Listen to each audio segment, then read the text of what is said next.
the back seat. Check the back seat. All right, come here. Check the back seat.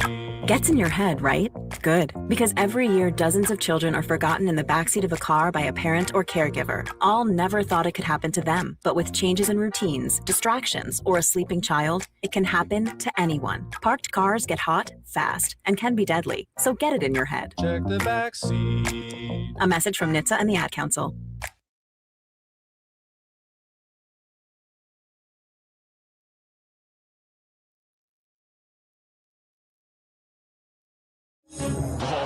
Crossover. Oh, killer crossover. Just crossover. It just crossed him over nastily. Another victim to the crossovers. Cross him up and sit him down. Time for the crossover, powered by Everlevel Concrete Repair in Omaha at everlevelconcrete.com. And speaking of a program that's been dead for 10 years, Unsportsmanlike Conduct. Bring back. It's more like 13 years. Bring back Kevin and Michael. Yeah, It was Kevin way and Michael. And better. a producer who turns up the other host. Wow. Wow. Eh. Hi, John. When did Memphis decide to go like Tiger stripes. blue Cincinnati Bengals? They've had those for a while. Have they? Blue Bengals. Man, I have not seen. I guess I haven't watched Memphis play. Lover of G5. We college- call John Nick Saban. Yeah. I just hadn't seen Memphis play. That's all. You know. I mean, I'm all for the G5. You know, I support them. I'm cool with the G5. Let them exist, writes John. Yes, let them exist, so that we can charge our fans $80 a ticket That to go ref watch them. Looks like Scotty Scheffler. Maybe it is Oh, Scotty my Scheffler. God. Is that Scotty Scheffler? Uh, Do you see it? Scotty Reffler. I see it, but I also see Nice. someone I think else, that and I'm wasn't trying to too remember bad. who that is. I'll say this though, for the Memphis Tiger Stripe helmets, Yeah. they look more, even though it's totally wrong color, because unless the Tigers are now getting dye jobs too, the stripes look more authentic. You know what I mean? Like a little more. Yeah, it looks like So you- actual blue tigers. Wait, Blue so you Tigers that think the exist in Memphis the world. helmets are better than the Bengals helmets?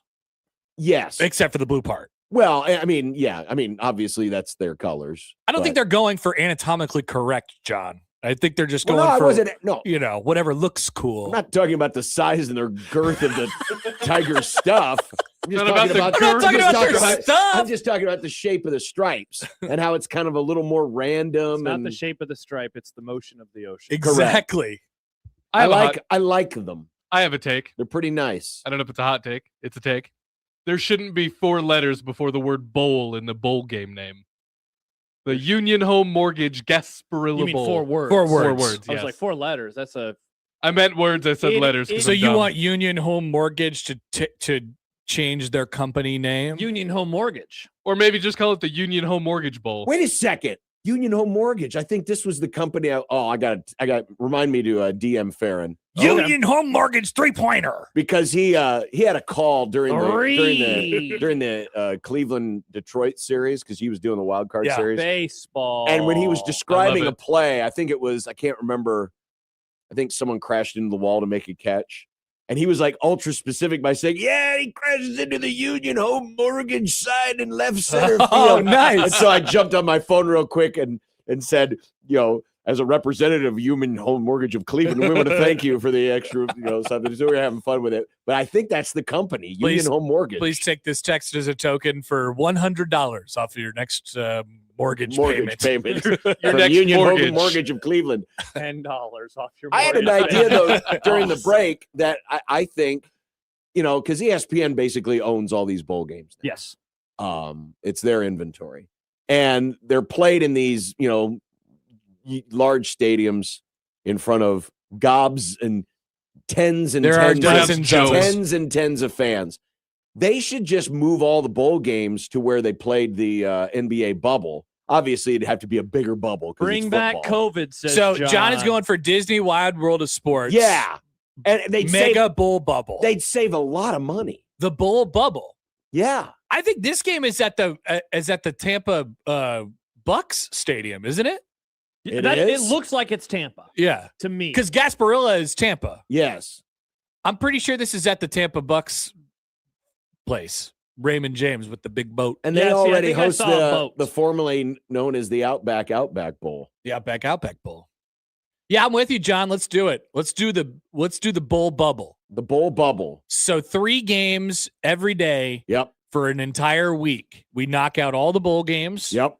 Everybody travels to one place. Yep. Maybe you get a big pep rally going. What day do you play? We play Tuesday. We play Friday. They could do it at like Universal Studios or something, where there's already like people and stuff. It's just like, and then the folks could be like, hey, would you like to come inside and watch a bowl game?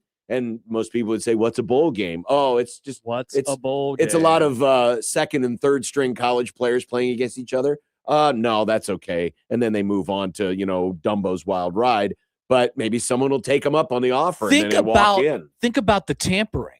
Think about the tampering when they're all together at Disney World in the bowl week. It's so much easier. The tampering would be so much easier. Yeah. In-person tampering. You could even schedule it in their nightly activities. Hey, tamper hour after dinner. We're having a giant tampering convention. It's called Epcot's Drinking Around the World or whatever. Yeah. It is. I had a friend who did that. I've had multiple friends who've done that before. They rave about it. You go there and then you do this thing called Drink Around the World, and so you just drink in all these. Wait a second. Yeah, at Epcot, they have all the different countries. They're encouraging drinking and debauchery. Not and debauchery, Disney? Just drinking. Just drinking, John. There can be drinking No, without debauchery. John's onto Can there? something though. Walt Disney was a famously cool, level-headed person. Are we about to go under before the Grum actually begins? Wasn't I he a mean, big John fan brings of up a good Mr. poll H? question. Was he Can a there be collector? drinking without debauchery? Yeah, you're on vacation too. Yeah, but when you're with your family, you're avoiding the debauchery. Is the whole bit of that not that you're drinking and having different drinks from around the world, but you're just drinking in Disneyland? Of course, yeah, A little bit of both. Yeah, That's I mean, just it's the- like it's the beers are from around the world, if I remember right. Yeah. They have different. That's their bit at Epcot. It's I a bunch of different I countries. feel like I could just go to one of the local places here and find beers from different countries. You could, but you're at Disney World, Nick. So the bit is just that you're in a place that you don't think that you could drink, but then you can drink. No, I think you're overthinking. Probably. Yeah, I think you're going a bit too far. It's just here. you're at Disney World and they want to have stuff for people to do at Disney World, Yeah. and that's one of them. Mm-hmm. By the way, John, multiple people are asking for your opinions. KD, never been so excited for a crossover. People Great point. timeshare. I forgot that game happened. The 5 Seahawks fans in our audience. No, just the KD's a 49ers fan. The one Seahawks fan. Oh yeah, the 49er fans are For excited the- because they're going to backdoor their way into a 1 seed playing nobody. Shout out to me. My 49ers takes from before the season, they have aged spectacularly. Very, very well. My Seahawks takes. I don't know. I still think the Rams are the best team, though, out of those 3. Well, that depends. Oh, Hold on a second. I need to look. Is the sun over here in the right corner? yep.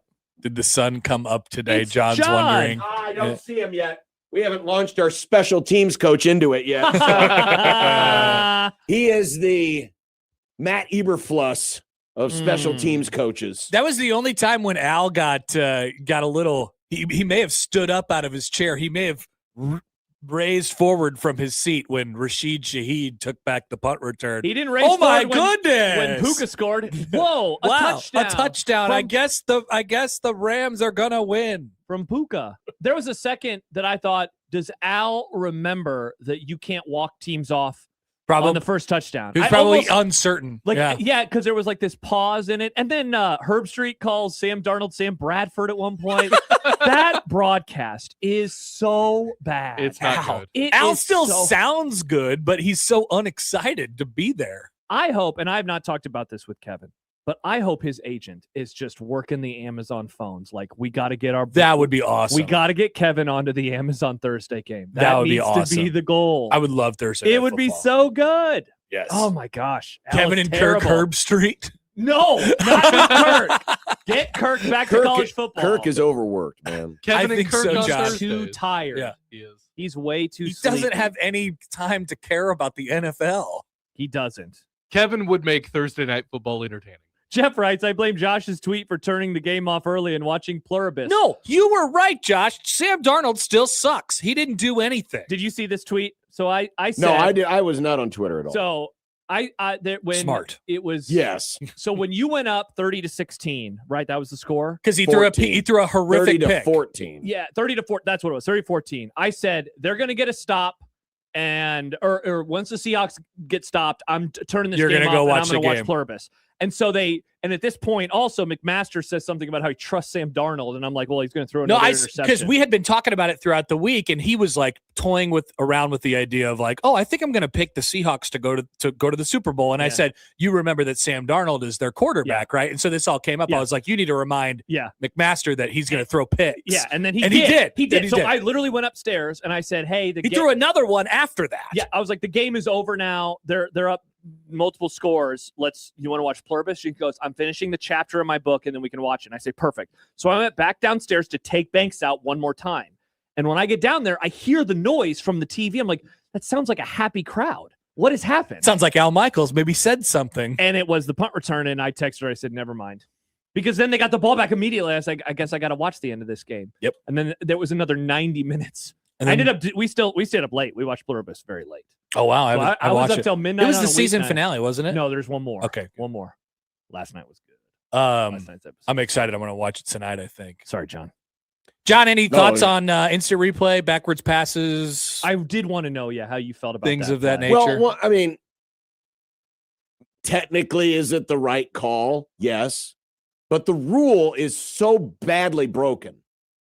And again, we have replay to blame for this. We do. Because, and I've said this a million times, and I will continue to say this, we need to abolish instant replay from football until we can figure out what it is exactly we want from it. Because right now, we've added so much crap. It's kind of like, when you keep like, well, this is probably hitting too close to home, but if you have someone who's obsessed with a certain holiday and the decorations that go with it, and you just keep adding more and more decorations. Meanwhile, there's a bunch of these old decorations that never get used anymore. They're just kind of sitting there. Wow, this is a very specific reference. Interesting. But that's what that's specific. what replay has become. We just keep, I think we should do this, and don't forget, we got to add this. This is like the one week I was watching Breaking Bad and couldn't stop making Breaking Bad references. Yeah. We've been doing Anchorman references all year. But the fact that a whistle can blow and the play is not over, he jumped over that guy, is another example of why replay is inextricably broken. Correct, John. You are right. I mean, about this. Yes. the whistle blows, play's over. There have to be absolutes, like your boundaries. Let's go to Terry. Terry, what are you seeing up there? I don't know, guys. Check this out. I think it went backwards. How did he recognize that so quickly? And then the best part, I think they have communication. They're connected in on the buzzer. NFL? Yeah. Okay. Yeah. But when you brought this up on your show today, Happer, and now I'm going to make fun of Herbstreit again. Him being like, oh, man, great awareness. That was not awareness. He just literally was like, hey, there's a football. I will pick it up because I'm a football player. He wasn't like, let's dive on it and maybe score. He was like, I think I'll be nice and give it back to the ref. And why was that? Because the whistle had blown, the play was over. And so to adjudicate something after the play is over it's a contradiction of the rule. So, yes. Just think if he would have just walked right by it and walked off the field, which was very possible given the nonchalant nature in which he picked up the football. Yeah. What if he just left it? Yeah. What if the ball just gets left? Then the play's I think you have to start the play with the ball being live, a fumble. It's a live fumble. It's at first man who gets it wins. Yeah. I mean, it's stupid. And the fact that they're lined up for the kickoff and then all of a sudden it's like, oh, but wait, we need to look at this. Wait, what was this? On the 2-point play. They were lined up for the kickoff. I didn't realize that. Oh, yeah. It was like 3 minutes after. I knew it took a while. Several minutes had passed, and now they're lined up for the kickoff, and we're wondering, well, why aren't we playing yet? And then all of a sudden, McCauley says, well, if you look at this, it might be a backwards pass. This is a fumble. I will say there was a clear recovery. It was an all-time reaction, though, from the crowd and then from Al and Kirk. It was pretty good, yeah. That was the crowd was – I've never heard a crowd louder on a replay reaction. They said at one point, they were like, I bet no one knows what they're reviewing. Yeah.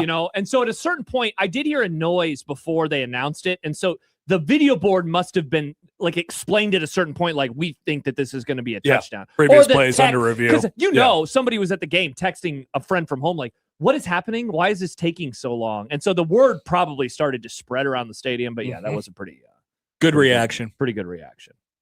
Sorry, John. It was absolutely stupid. You know, I'm telling you, there's too many people with CTE in this sport because this whole sport's brain Now dead. it was backwards, as Jeff says. It was a backwards pass. It was. But that's immaterial. That's immaterial. What the problem is Right. the whistle blew. Play's done. Whistle blows, play's done. oh, Right? wow. I mean, that's how it works. Whistle blows, play's done. You can't hit They just anybody threw up. anymore. You can't tackle anybody anymore. You can't do anything. Play is done. So this idea of, well, there was a clear recovery. I don't care. The whistle blew. That's The Thursday. play is done. Hmm. But the We have a segment. NFL Oh, is it's not on the so board. We have a I segment don't called- care. We have a segment called I don't care. I've said it before. I'll say it again. Things like this didn't happen when Scott Frost was working with the Rams, John. Bring back Scott. well, I have no idea what that has to do with anything, but the Nice it's- job, Nick.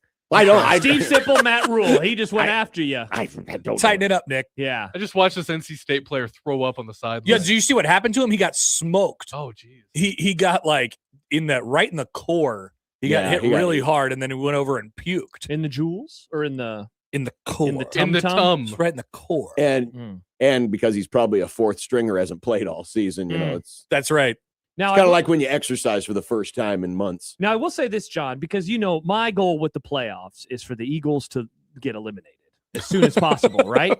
And so did you know, if the 49ers beat the Colts on Monday, the Rams will suddenly be a 6 seed overnight, essentially.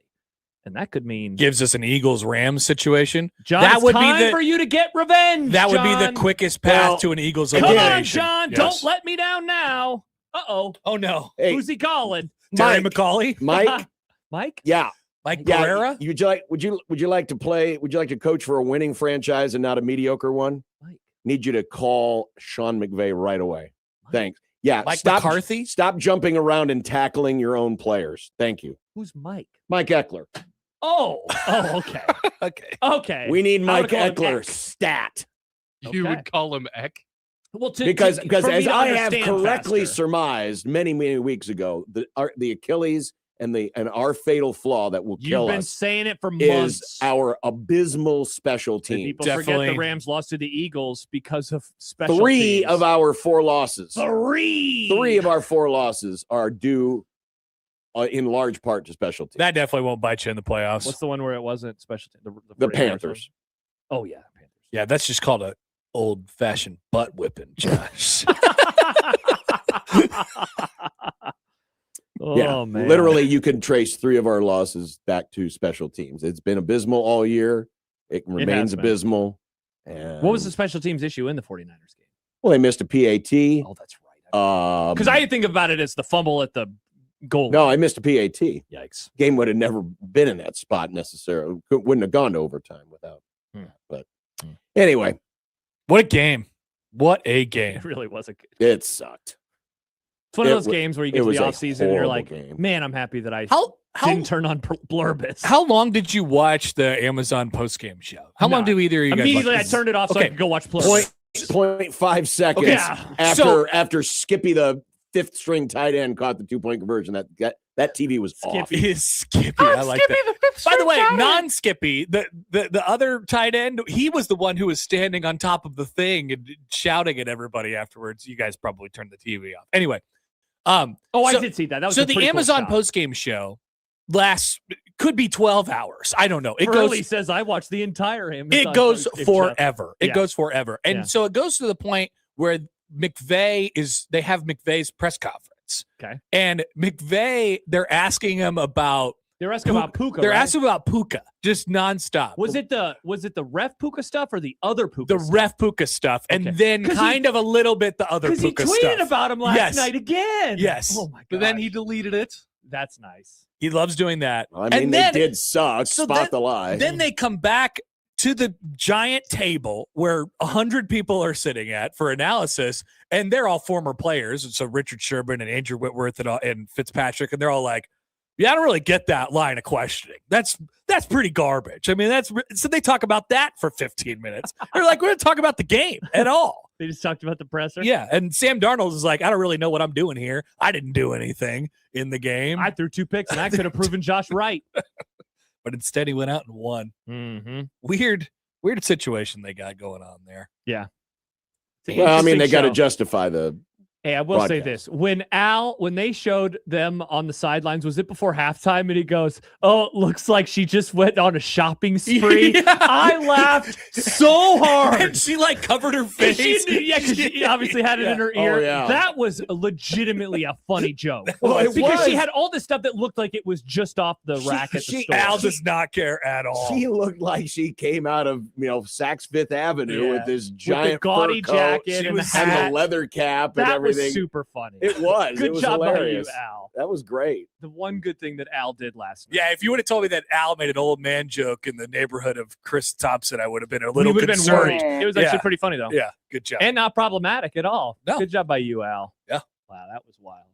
What a weird game. oh, And intercepted. And now they get to go from like an all-time atmosphere and like huge stakes game to Broncos Chiefs, the most meaningless game on Christmas night of all time. John, I think I might watch more NBA on Christmas than I will watch the NFL. Whoa. They're big games. NBA Josh. Thunder Spurs, Wow. So Timberwolves, so Nugs. you scoffed at me Lakers, yesterday when I Warriors. suggested maybe you might watch more of Montana State I won't than watch more of that. Temple or a Tulane and No. Ole Miss. Yeah, absolutely not. I Well, won't that watch. that game has as much chance of being competitive as the Chiefs Broncos.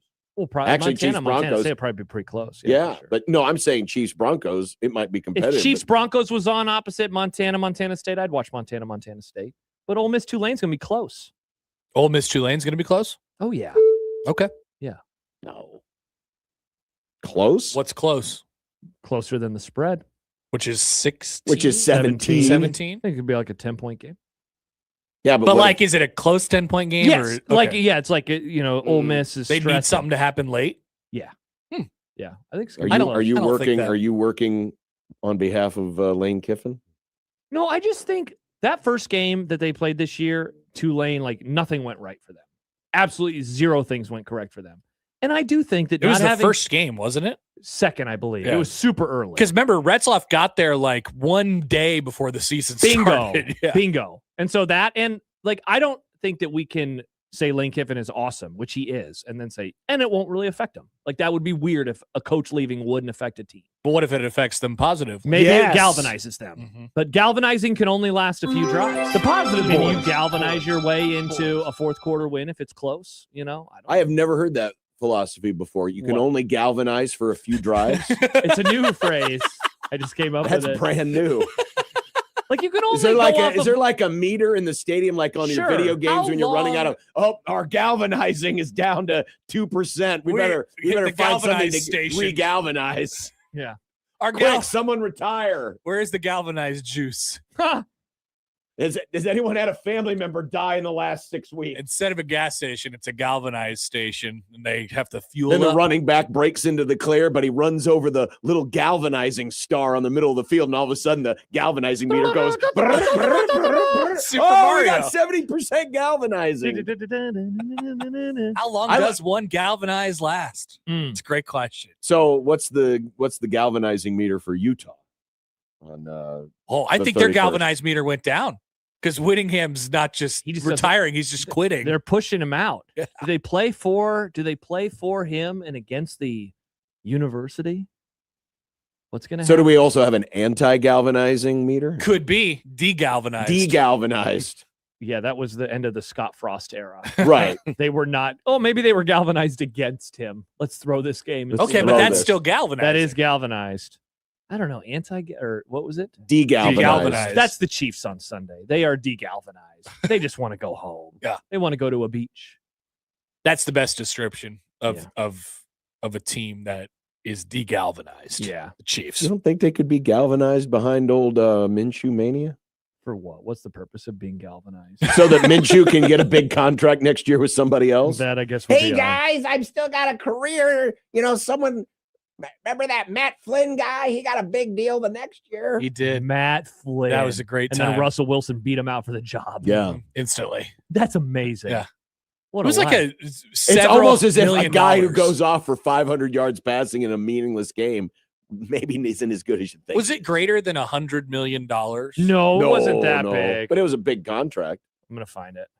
It It was was a lot- 3-year, $26 million. It was a lot more For than a he guy was who had making. never done anything. That Correct. Was, He played one good game. I mean, yeah. if that guy invested well, like that is life-changing money. like just off of a But one isn't game. this before Kirk Cousins guaranteed contracts? Yeah, it was yes. before that. Yeah, that was well So before probably that. not. Probably not. Oh, that's a good question. Yeah, how He probably didn't see all the 26. Yeah. Yeah, I'll look it up. Let's see. I don't know if I'm going to be able to find that. No, I'm not. That's okay. Okay, I apologize. Okay, here we total guaranteed 10 million. $10 million. 10 million. I can do a lot with $10 million. So the total guaranteed you when he can was with the galvanize a Packers lot. only Oh, yeah. $64,000. Wow. Now that's because that's what he got when he came out of college, but he did make it looks like 1.7 million. Yeah, but he like 5 times his money for one game. Can you imagine that? And it wasn't like he won a Super Bowl or a playoff game. No, it Just was, He won a game. meaningless week 17 game. yeah. He did play very well. Oh, he It did. was awesome. Defense, if I remember right, was pretty bad in that game, and it ended up being like kind of a precursor to the loss to the Giants, which made me sad. Playoffs. Could say that TJ Lateef following the same thing with he had one really good game. He did have one really good game. and now the future is on his back. He's going to get a $10 million NIL. Who has the higher galvanized meter? Nebraska or Utah? Well, what's Nebraska galvanizing for? TJ Lateef. Matt Rule's backwards hat. That he's Matt now and Is not there- Coach Rule. Yeah. Is there any? I mean, is that This something worth program gal- was Galvanized against a reset. Yeah. He says, hey, some scribes are This saying this is a program was dead for 10 for 10 years. Hmm. Yeah. He said that He did say that. I don't think- just like that, too. You think they really care? No, of course not. The No. galvanized meter for Nebraska No, is that low. Nebraska has a 0 galvanized meter. It's, you know what it is? Ba, ba, ba, ba, ba, ba, ba, ba, ba, ba, ba, ba. That's Mario when you Nice. die. Uh-huh. Nick. One person. died. Da-da-da. That sounds more chipper than I would have thought for when Mario dies. I don't know what sounds you gues were making. You Yeah, don't know the I- Mario dies song? I do, No. but do it again. Ba, ba, ba, ba, ba, ba, ba, ba, ba, ba, ba, ba. Yeah. That's what it does. That's No, from it's- Super sounds- Mario. no, it's from Mario 1. that sounds very like I don't know, inspiring. I mean, there's only No so way. much. It's a darker tone, and there's only so much you could do with the chip tune. It's like the that they happy have. one is ba ba ba ba ba ba ba ba ba ba ba. I mean, it's so much better. I mean, with Pac-Man, it was weep, weep, Yeah, done. I mean, good very, one. very simple. See, that sounds chipper Waka, too, waka, waka, though. waka, waka, waka, waka, waka. Boing. Oh, yeah. Weep, weep. You know what, Nick? Here's a goal for 2026. Let's bring some Pac-Man sounds into the show. Specific. Yeah, I mean, our audience sometimes ages Yeah, old. I played Pac-Man World 2 a lot growing up on the GameCube. Yeah, so there you go. Let's get some of these sounds. Waka, waka, waka, waka, Waka, waka, waka, waka, waka, waka, waka, waka. What's the waka, noise when wee, you wee, buy wee, a thing wee. and you're like flashing? What's that noise? Does it make a noise? Do what? Like when you Like when you get the the cherry. superpower. Yeah. Oh, the Yeah. power pill? Yeah. Yeah. Is No, that what it they call goes- that? Wee, wee, wee, wee, wee, wee, wee, wee, wee, Hell wee, yeah. wee, wee, wee. It's called And the then you power eat the pill. ghost and it goes "Weep." And you're flying around like crazy. You're so fast. Pac-Man always pissed me off because I'd eat the ghost and then it would just rematerialize. What's the point? Well, but the ghost, the eyes have to go back into the No, I get it, but it rematerialization was chamber and just- come back out. It was futile. That's all it was. It They was just futile. galvanized. If I eat the ghost, I want to kill the ghost. There's already 5 of them. I'm already outnumbered. Why do they have to galvanize themselves? There's Well, no they weren't end. galvanized; they were regenerated in the regeneration chamber. Dumb ghosts. If there was an end, Nick, then everyone would win. Yeah. Once you eat all the the ghosts, then it's just nonstop. You just going through the maze with no Pac-Man no does have an end. restrictions. There's a kill screen. I don't remember what level it is, but people have gotten to it. Yeah, but like how many? Like 2 ever? I think a lot of people. I mean, A a lot, kill screen. relatively a lot. Like the game just ends. You beat it. It pauses. The game can't process that you can go any further because no one was meant to go that far. Has it ever been done by a human, like non-AI? Map 256. 256. 256. You a gotta lot be. of maps. You gotta be mean, working the joystick. That's pretty got good. it. You got to be playing for like 8, 9, 10 hours to get that far. Nick, can you play the boing for what Happer just said? Thank you. Thank you. Working it. Hey, Happer, before you leave. Yeah. So Eric we were Schwib's talking. first So we reached do it this in segment on 82. Thursdays. 82. We do the segment called "I Don't Care." I don't And we talk care. about things we don't care about. One of my friends, he texted in about the essentially the Spotify rapidization of society. Great.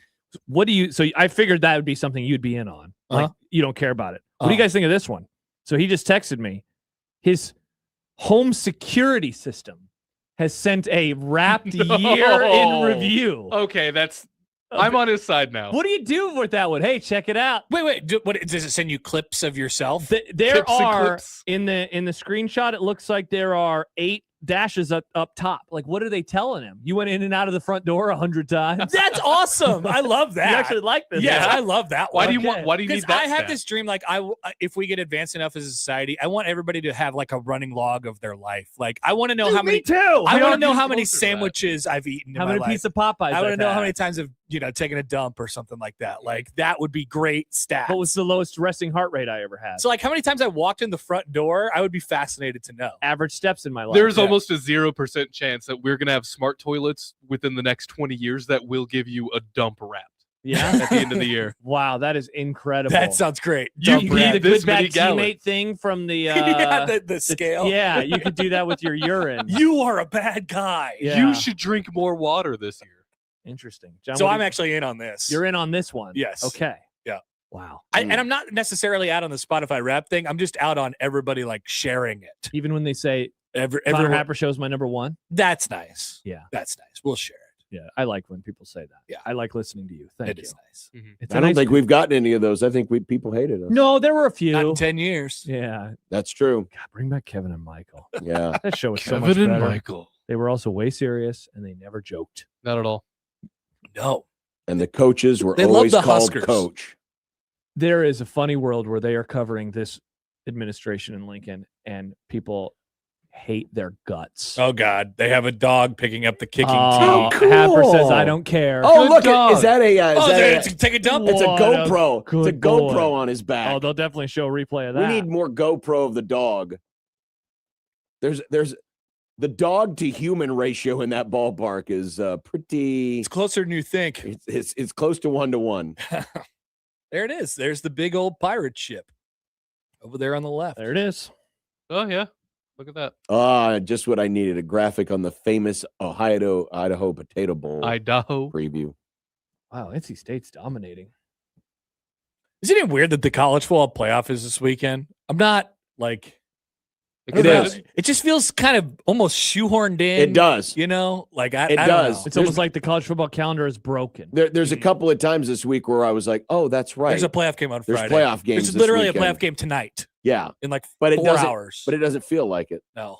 Yeah, because I At was all. thinking I wanted to go do a little Christmas shopping out in the wild, like it's 1994, and then I was like, oh, but the playoff game. And then I was like, if I miss a couple minutes, it'll be fine. So I might Like we've go had Christmas shopping. shopping. A couple weeks off, but it still feels like it's shoehorned in. You know, we're playing meaningless. Like, couldn't they have had a better lead up to a playoff game than this crap?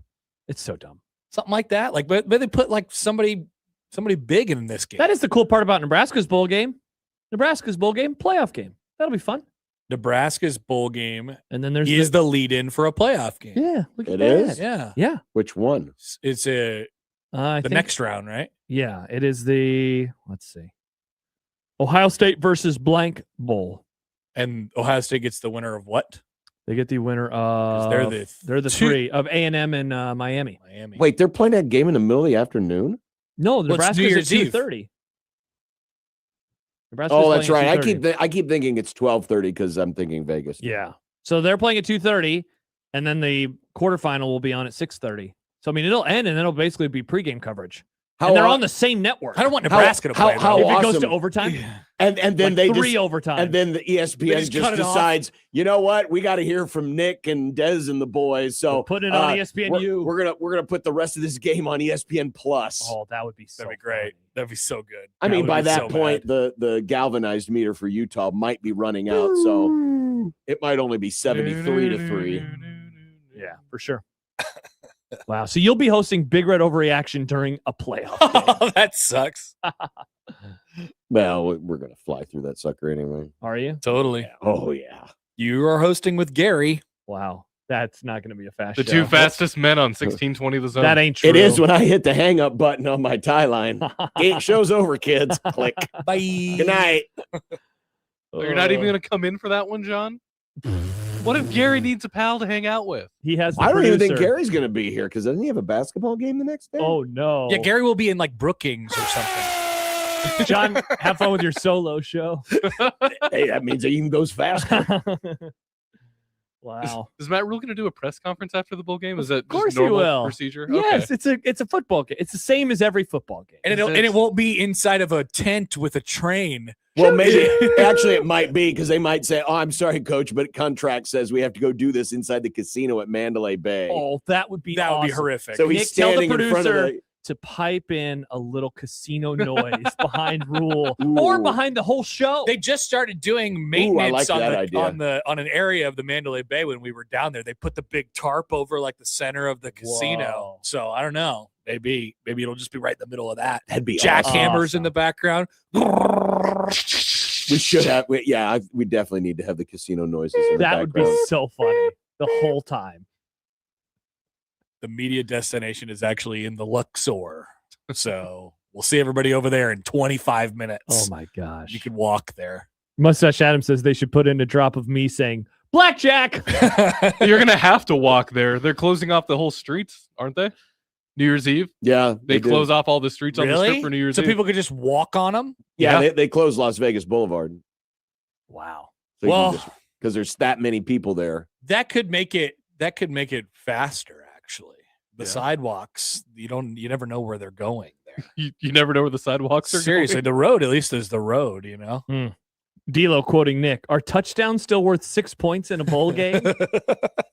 I just didn't That's know. what they should do. They should start treating these like the NIT, where they just try all Touchdown, these wow. experimental things. Like for this bowl game, we're going to count touchdowns as 4.5 points. Oh, yeah. And you can Elam's either ending. go for a 0.5 point or a 1.5 point. Elam's and Do the Elam's ending for the bowl game. I just didn't know if he would still do a press conference because it's a meaningless bowl game that they're probably going to lose. Why would you want to? wow, because you have to, Nick. Well, they're probably going to lose most of the other games, too. They yeah. still do What's the them. excuse for next year when they go 5-7? Well, that's the regular season. Okay.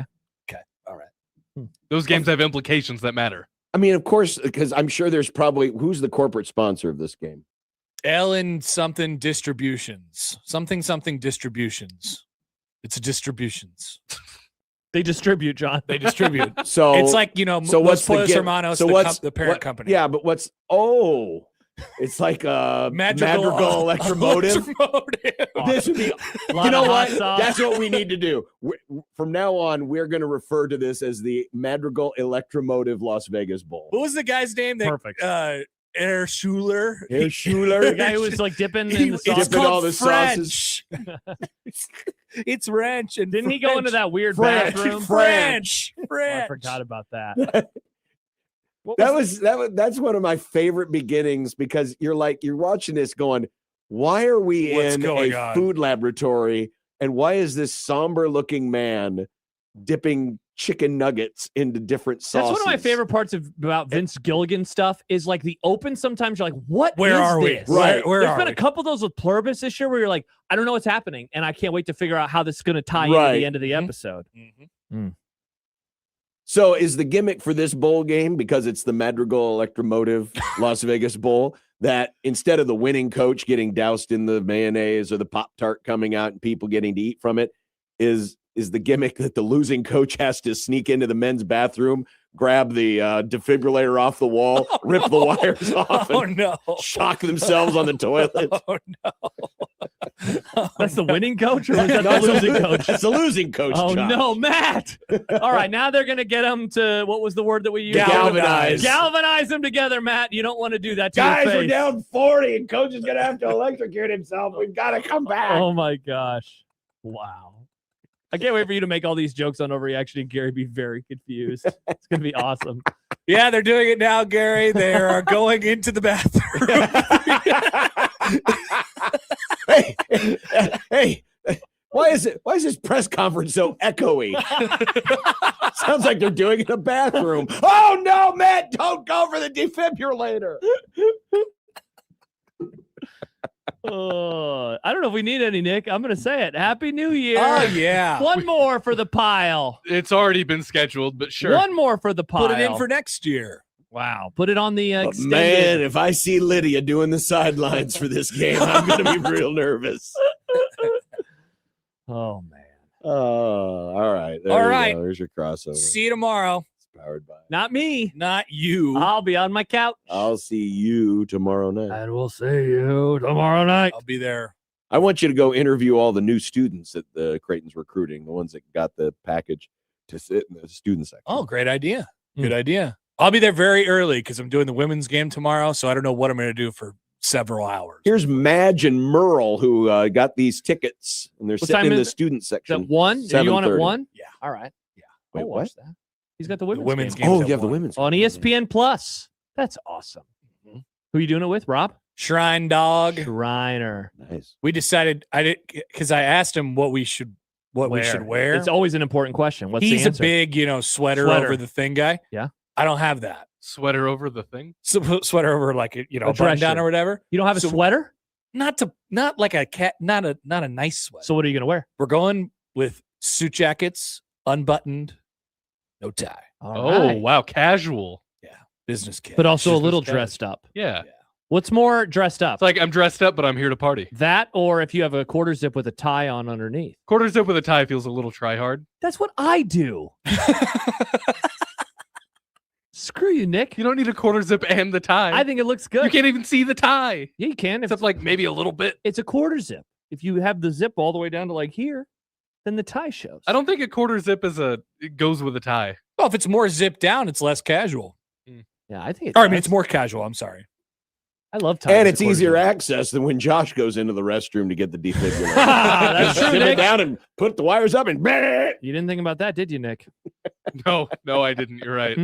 Goodbye. Bye, Heber. Brought to you by Everlevel Concrete Repair in Omaha at everlevelconcrete.com. 1620 the zone.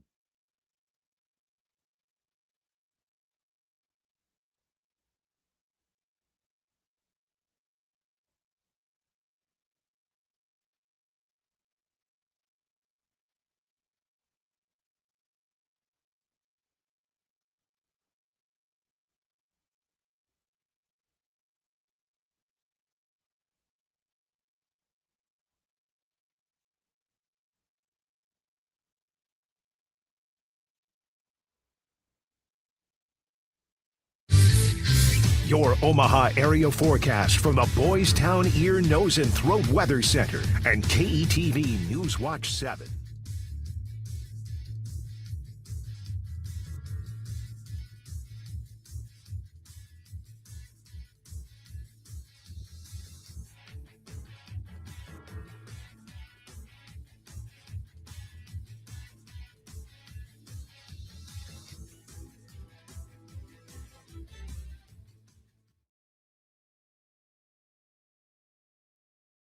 Hey, it's Ashley from Saul's. This holiday, Saul's is the place to stretch your budget and give amazing designer gifts for up to half off retail. We're also buying your luxury brand items to help you freshen up your style this holiday season. Designer gifts for less at Saul's.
Never have I ever called my sister from the finish line of my first marathon.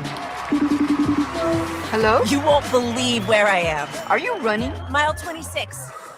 I'm gonna make it. Switch to T-Mobile's 55 Plus plan and get iPhone 16e with its advanced camera system on up. Plus 2 lines for just $30 a line. Guys, I can't believe it. I knew you could do it, babe. That was amazing. Mom, how do you feel? I feel great. I can't feel my feet. Let's take a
KOZN.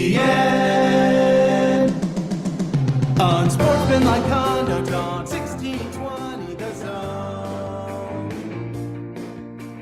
Husker Athletics, Creighton, and yes, UNO. Don't miss a moment, they'll give you your fix. They're on every day from 2 until 6. Spend your afternoons with John, Josh, and Nick.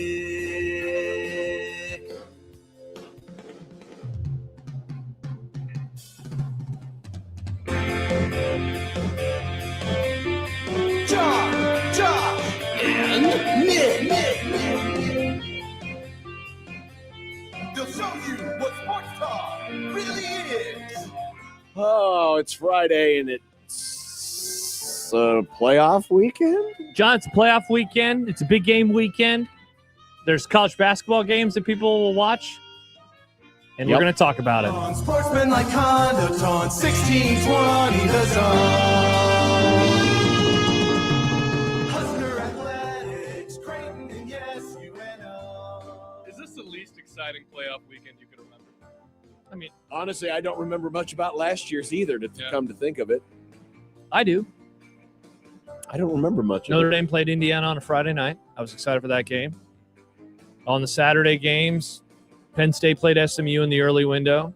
That game wasn't very good. SMU kept turning the ball over. In the midday window, that would have been what? Texas Clemson. Everyone got over their skis about Clemson all offseason because they played well and lost by 2 touchdowns to Texas. And then Ohio State ran Tennessee off the field. I think you asked the wrong person because, as we know, Josh remembers everything. Yeah, but he's a football pervert. In his life. What did you eat all of those games? We did have Indian food that night. Also, the Ravens played the Steelers that day. Very random. Hey, are you fired up for football? Yes. Let's have some pita. Sometimes you want goat and rice. No, it was rice. Rissa's birthday weekend, I like and goat she and wanted rice. Indian food, so I went and picked up Indian food for us. Yeah. Little tiki masala. I don't remember. That's the thing I don't remember. I just remember getting the Little Indian butter food. chicken. Butter chicken might have been on the menu. I do like butter chicken. Mm-hmm. This weekend, seems pretty boring. Don't think we're having Butter Indian chicken. food. What? I said this weekend I don't think we're having Indian food. Oh, I thought you said any food. No, Like at we'll all? eat. Lowdown says, Josh, what happened to the Grum Ball for Elijah Robinson? Rule fail to close on an actual good hire. folks. Oh, it happened again. The Grumball curse is back. The Grumball hit rate drops now to a still sterling 82%. That's not true. Sterling Cooper? But it's certainly Draper Price. It's certainly a bummer, and we all know. And so I apologize. I was wrong, and I think he's going to go to Texas A&M. So I'm not a perfect person. There was one perfect person. His name was Jesus Christ. I am not Jesus. Of Nazareth? The very one, Nick. Oh. The very one. But I do my best. He had a really good band. To give opinions and sometimes report on things. Thank God I didn't report on this. I just projected it with a Grumball. If the Husker Max story would have said Grumball, Matt Rule to sign an extension with Nebraska, would I have gotten a phone call that night? If it would have had the fun moniker of Grumball behind it? I don't know. That's a good idea for 2026, a graphic for Grumballs. All right, Yeah, but now that it's on a losing streak, do you really want it's a loss. Are the Rams on a losing streak? No, it's just they lost once. The Grumball lost once. It'll be back. I thought the Grumball lost its last couple. Nah, you're now remembering wrong. Do we count the Raiola one against him again because he's gone? Oh. Ooh, I ended up getting I win again. I think I've always been right about Raiola. Always been right about it. Righter than Raiola. Mm. The Grum Down is powered by the rooferees at John Higgins Weather Guard. Again, not a good day for the rooferees to be out on the roof. I thought it was supposed to get warmer after yesterday. It is warmer today. It feels exactly as bad as it did yesterday. No way. Yeah, Last night sucked. I took Banks for a walk. I was freezing. It was so I'm talking cold. about daytime. I wasn't going to be crazy. And It's go like out. 42 right now. It's nice outside. It don't 42? Feel, it does not feel 42. Or is it 67? Nice. I was outside. I was standing outside pumping gas. I was like, it is too cold to be standing out here. Well, you should have gotten in your car. You know, you shouldn't do that this time of year. How come? Static electricity. Static electricity. So, you know, it's very dry this time of year. I've heard. And as you get in and out of things or shuffle your feet around and stuff, you get static electricity. You go back and you don't see this except on the infrared cameras. But when gas is going into your car, a lot of fumes are escaping the car. And there have been examples. This is true. There have been examples of people who, with just a little static electricity, went to go reach for their pump and you sound like a scaredy cat lib right now. No, I'm just telling you, this is true. Which is why mind. this time of year, stay outside in the chill. Well, bummer. Or if you before you go to readdress your gas pump, You do like the thing with your feet on the ground? well, touch something metal and unground yourself. Okay. Or ground yourself. Do you touch your arm and you're good to go?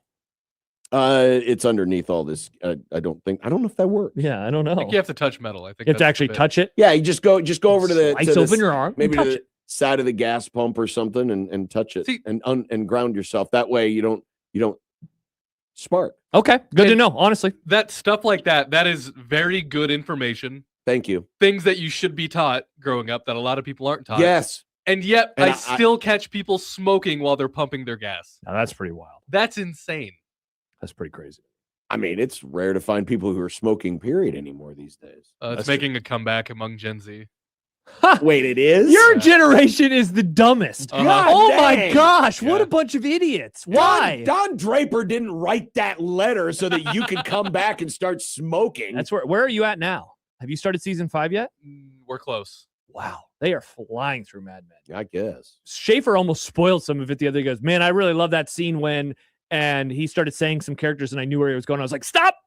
Nick hasn't watched that episode yet. When we stopped last night, it was the episode when Sally showed up at Don's office, and then Mrs. What's-Her-Face died in the office. Oh, yeah. she was. Did Bert give the not the eulogy? Did he write the obituary?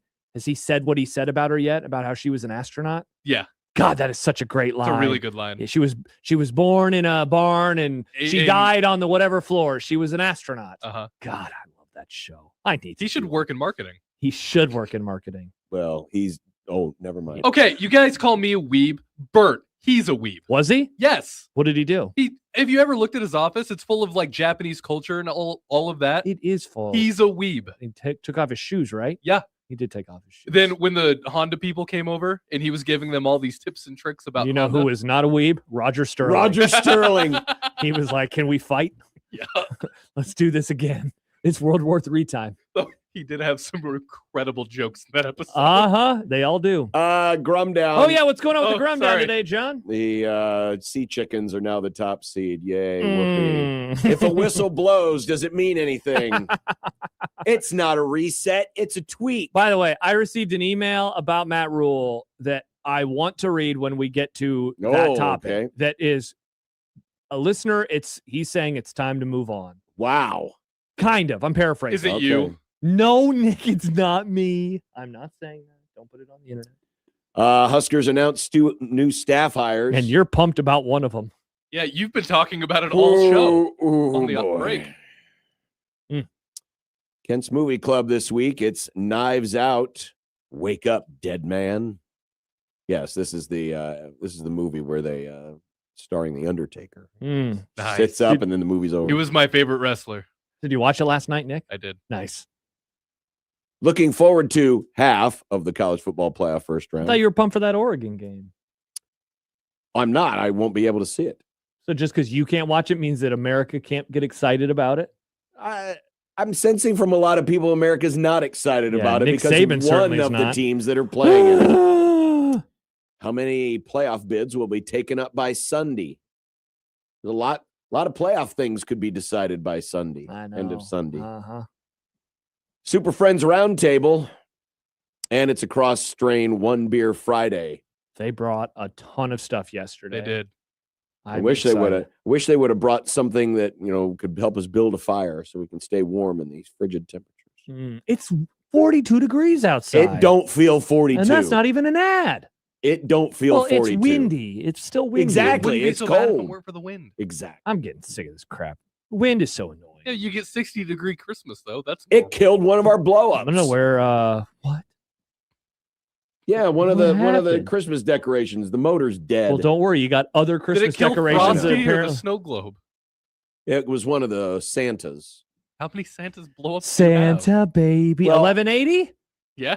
Nice. There's 3 blow-ups, and they all have Santa in them. Doesn't that get confusing for kids? Mm-hmm. I thought there was only one Santa. How come They don't- there's 3 there? It's a decoration. There is one Santa, and he exists. They're just decorations. I don't think the kids actually think that's Santa Claus. Okay, that's good. The kids like them. The kids love the blow-ups. Mm. I hear them outside my Who doesn't window. love a good blow? I hear them outside my window, and they Can I look at the blow up? Can I go take my picture taken? like them. Wow. So glad we could be of service. Can I smoke Now a that cigarette? now that the one house in our neighborhood, which bum a goes smoke? way over the top, for some reason didn't put up their Christmas stuff this year. Did they move? No, It's they them? had all their Halloween giddy I know up. what this is. This is Christmas with the Cranks. They're going somewhere for Christmas. Have you seen that movie with Tim Allen? Never heard. They're going to a warm weather locale. But then at the last minute, the son and daughter, or the daughter's going to call and say, I'm coming home for Christmas with my fiance. Spoiler alert. So maybe that's what's happening with them. Christmas with the Cranks, solid movie. Paige and I were driving around the other night, and we accidentally stumbled upon a house in a neighborhood that had the whole 9 yards. Like everything was decorated in lights, and they had it synced up to not one of our radio stations. All the lights. That's a stupid thing to do. Yeah, they should sync it up with 1180. 1180 Santa Baby. That crisp, cool AM radio sound. It just sounds cozy, you know? Listen to Christmas music like they would have in A Christmas Story on AM radio. Or listen to Christmas music how it should be listened to, because when it was produced, all of it, What does it that was all AM radio. Everything okay over there, John? Oh yeah, it's just more of the greatest fans interacting with me. What did you do to them now? Wait, which greatest fans? Is this Seahawks fans or is this Nebraska again? No one's ever called Seahawks fans the greatest fans. They call them 12s. They should call them. They should call to get them institutionalized. Who would want to live in that town? It's It pretty rains all the time. Seattle? It's It is really a beautiful, though. It has to be a miserable place to live. It's always raining. When I was there, it wasn't raining a whole lot. It was beautiful. It's Had a close great to time. Canada. You could take a quick cruise up to Alaska. Hell, we'll just go to Canada. Alaska, home of Michael Severe. Oh yeah, Sunday. Seattle, Alaska, right next door. It's a cruise, John. Hey, it's a 5 short- minutes. We're going to go to Washington for a honeymoon. It's like going to Wisconsin. We zip in, we zip out. Yeah. You're getting married? I'm getting married. I have Oh, a fiance. Wow, we're a few weeks away from saying Nick gets married this year. That's true. That's true. I we are. see. I have his little save the date. I look at it every day. It's in my office. Thank you for saving the date. I am happy to, Nick. Happy to save the date. Where's your save the date, John? And he wipes his butt with it every day. Wow. Crusted over. Every day? He's a gross person. I had it recycled because you decided to kill trees. I decided to try to save them. 402-951-1620. Prairie Flower Casino Zone hotline. J-Tech Construction Zone Twitter page. We have a poll question up for you today, and it is a simple yes or no question. Simple you yes like or no Nebraska question. football still? Well, it's kind of like that. Oh, perfect. It's kind of like that. Do you like Matt Rule still? Well, or do you prefer Matt? Yeah, drop the Coach Rule. All the people that call him Coach Rule unironically, what are they doing right now? They're readjusting. Yep, got to call Matt. Those are the rules. You can No email pun the Grum intended. John at 1620thezone.com, Josh at 1620thezone.com, on the Equitable Bank Zone inbox at Equitable. We take banking personally and answer the phone on the first ring. Boom. Oh, and send your One Beer Friday picks as well. Let us know what you're drinking. You can get a gift card. They dropped off a bevy of gift cards They yesterday. did. $25 gift cards And to a bevy of Cross-Train. bevs. And a bevy of bevs. Gosh. Whether it's beer or a hottie toddy, a cocktail, a hot chocolate, whatever it is, use the hashtag One Beer Friday. Send it in. Nick will pick one at random for one of those Cross-Train gift cards. Plus, you can bring your own food in there, which is so fun, in my opinion. Bring a slice of za. They do food trucks all the time. Yeah. Big fan. It's a good space. Bring some artichokes in. Bring some artichokes, as one does to a brewer. Artichoke. How about just a head of lettuce and wow. and a bottle of ranch? Wow. And you just peel each of the leaves off and dip it I in was the thinking ranch. you would just hold the head and then just douse Or the you head. could, Douse yeah, the you could head and douse then- the head in the ranch and then eat the head like of an lettuce apple. Wow. Incredible. while you're enjoying your Cross-Train. Incredible. I strongly suggest that. Sounds great. If you want Excuse me, to, which if you beer want to pairs well do with that and lettuce take a, and ranch? you know what, we don't normally do this because normally we pick the gift cards at random. But if someone actually goes to Cross-Train today with a head of lettuce and ranch and a bottle of ranch, we will guarantee you're the winner. Yep. and First pours the ranch on the head of lettuce and eats it like an apple. Wow. Hashtag One Beer Friday if you Use do the that. hashtag One Beer Friday. Nick will hook you up with a $25 gift card. Otherwise, we'll pick one at random. First person to do that gets it. Yeah. Okay. I want this to happen do so too. bad. And I want to see Cross-Train's reaction so bad as well. I do. This could I'm be sure they'll perfect. find it very normal because I'm sure there's people all the time that just waltz in there with just random pieces of food. Next Hey, time we see them, we should ask them, what's the weirdest thing someone has brought in here and took a bite out of? look, someone brought in a box of cereal, a bowl, and a gallon of milk. That just would gonna- be You're strange. just eating Frosted Flakes while they drink their cheeseburger gas station cheeseburger. Wow. Nice job by IPA. you. Good poll. Yeah. Wow. Okay. This is awesome. This is great. That's what I would encourage if I were running Cross-Train or any brewery of its kind where you bring in your own food. It's like, you know what? We encourage you to bring in oddball foods. Mm. You know, don't just bring a Jimmy John's in, bring in something, A head of lettuce with a head bucket of lettuce ranch with that you pour onto it. With a bottle of ranch. Excellent. A TV dinner that you heated up at home and then Yes. brought over here. Great I would idea. also have microwaves at every table. So if you did want to bring in your healthy choice and warm it up while you Only 200 calories. I need my lean cuisine with my IPA. Mhm. Wow. All right. Enough silliness. Time to get serious. Ah, Awesome. Because this is not a reset. Don't put it on the internet. 16. No, No, you're good. Never mind. 1620 the zone.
We still have a pair of tickets to give away to Rascal Flat. The Life is a Highway tour, John, the one that's coming to Omaha on Saturday, January 24th at the CHI Health Center. The very same one. Whoa. That's pretty cool how specific I was. The very same one. In fact, you know what?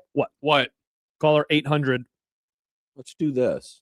Let's make people work for it a little bit. Earn this. Be caller 8. Starting at exactly 3:15. Okay, that is specific. So starting at exactly 3:15. And we have the official clock in here. Hopefully, nowadays, there's no excuse. This to is not synced be, up exactly with this. There's no, your phone should all be synced up to the world clock. It's the atomic or your clock. We have computers. never been more aware of what time it exactly is than at this moment in history. Exactly. It's pretty cool. It used to It be is that rad. we had to rely on like networks. Yep. Like when At the top of the hour, you'll hear this tone. it's Tuesday night at 7. It's time for MASH. And as soon as you hear the first strains of do, do, do, do, do, click. Oh, there it is right there. It's 7 o'clock straight up. Now we don't have to do that anymore. Pretty sweet. Now we don't have to do that anymore. Now so starting at 3:15, that is Central Standard Time. For those of you who are watching in the stream and, or listening in the stream and might be in a different time zone, please adjust accordingly. We're on God's time, Central Time, 3:15. Of course, if you're in another time zone, are you going to be here to watch the Rascal Flatts concert on January 24th? I mean, people could be traveling for the holidays. They could. So starting at 3:15 and not a second before, not a second later. Give us a call. Caller number 8. Awesome. Give away those Rascal Flatts tickets. Maybe you'll see Nebraska's head coach at the concert. He does like to go to places. He does, and he does like to go to concerts. He's gone to a few concerts. Yep, including within the last He seems month. like a Rascal Flats guy. Backwards hat in the pit. More of a cowboy hat. Mm. More of a cowboy hat. Mm-hmm. Well, speaking of Matt Rule, That's why I brought him so up. earlier this week, Steve Sipple had a column on Husker Online where he opined or he posited that perhaps this next season, 2026, is a reset year with all the changes that have happened. Changing out another coordinator. You're going to have a new starting quarterback. You're going to have to replace your New offensive line coach. new offensive line coach. Remember, I read that sentence new from defensive lines coaches. Yeah, I read that sentence from Mike Schaefer. Here we go. In 4 seasons and for different reasons. 3 different defensive coordinators, 2 OCs, 2 special teams coordinators, 3 defensive backs coaches, 3 defensive line coaches, 2 offensive line coaches, and 2 wide receivers coaches. And a partridge in a pear tree. It's a lot of stuff. Many changes. It's a lot of stuff. Many, many changes. Well, today, was it Sip who asked the question? It was indeed Steve Sipple. So Sipple asked the question: are you characterizing this next year, or what are you thinking when you hear people talking about 2026 being a reset? Mm-hmm. Here, courtesy of Channel 10 in Lincoln, this is the video, but the audio obviously will play too. Here is what Matt Rule had to say, and needless to say, he's not a big fan of the R word. No. The program was dead for 10. Let me back this up so it starts properly. We're building. The program was dead for 10 years. We went to back-to-back bowl games. I don't know why why like Nebraskans, like we are moving forward. It's just not as fast as Indiana did it. And people ask me that all the time. I'm frustrated. But we did it a lot faster than some of the other teams that got hired at the same time did it.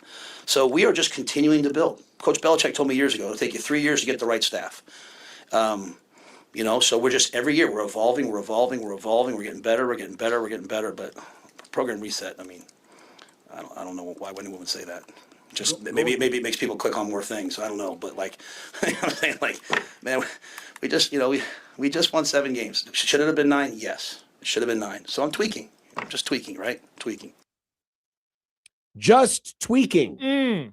Tweaking. A lot to, in 45 seconds, a lot to parse there, including at the very beginning. Building.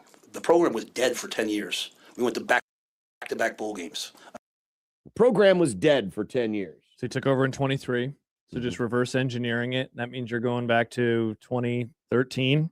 Right. And, I'll give him the benefit of the doubt. He was talking about since Mike Riley. He's just talking in generalities. Okay. You know, he didn't use this. He could have picked a specific number of years, but you know, a lot of times when we talk about, this place hasn't been the same for the last, we don't say 6.5 years. We usually just say 10 Round it up. years. Yeah, sure. Or it's 5 years or whatever. So I'll give him a little bit of the benefit of the doubt. Program was dead. Well, it certainly wasn't great. Not going to argue that. But this is the first time. And Matt Rule was very careful about this when he took this job, of not throwing the previous regimes, plural, under the bus. In fact, actually had he went out of his way to like praise them in his early years. A little bit of deference towards Scott Frost because of his Nebraska ties. Yep. But now that we're in defense mode, just leave the video up there, Nick, because I may be going back to this a few times. We're building. The program was dead for 10 years. We went to back-to-back bowl games. Now it's a little bit more, oh no, we're fine. This place was garbage. Look what I did. And we've cleaned it up. Tilo says, take a lesson, kids. Don't blame the past staff out of the gate. Save that card when your back is against the wall. Well, I mean, there is some truth to that. And there might be some people out there that are saying, finally, he's saying that, because I was saying the same thing. I won't disagree with you because, it was. It wasn't great. It was not great. Now, Mike Riley did go to 2 bowl games himself. People forget that. He did in his first 2 years. But under Scott Frost, things bottomed out, or at least in the current historical moment, they bottomed out. Yeah. A rock bottom? Text from the, don't identify it in the moment, Nick. Text from the 402 writes, Matt should bring up how long it took Fred. In fact, he did. We don't have that audio. We don't. But he said, I'm going to do what Coach Hoiberg did. Just keep building and building and building. So indeed, he did do that. He also talked today about. Well, can we touch on that first? Yeah, the Hoiberg. And there is validity to that. In fact, that's something I've been wanting to touch on a little bit is, wow, here's an example of actually having some patience, and it pays off.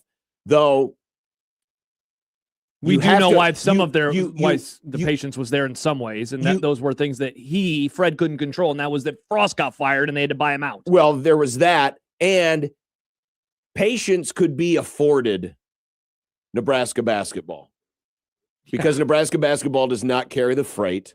Nope. Nebraska basketball is not the priority sport, and thus, and you're correct, the Frost buyout certainly, changed things a bit. If football, let's put it this way, if football had been percolating along, even at a satisfactory level over the last 7 years, Fred Hoiberg probably would not have survived his third year here. No.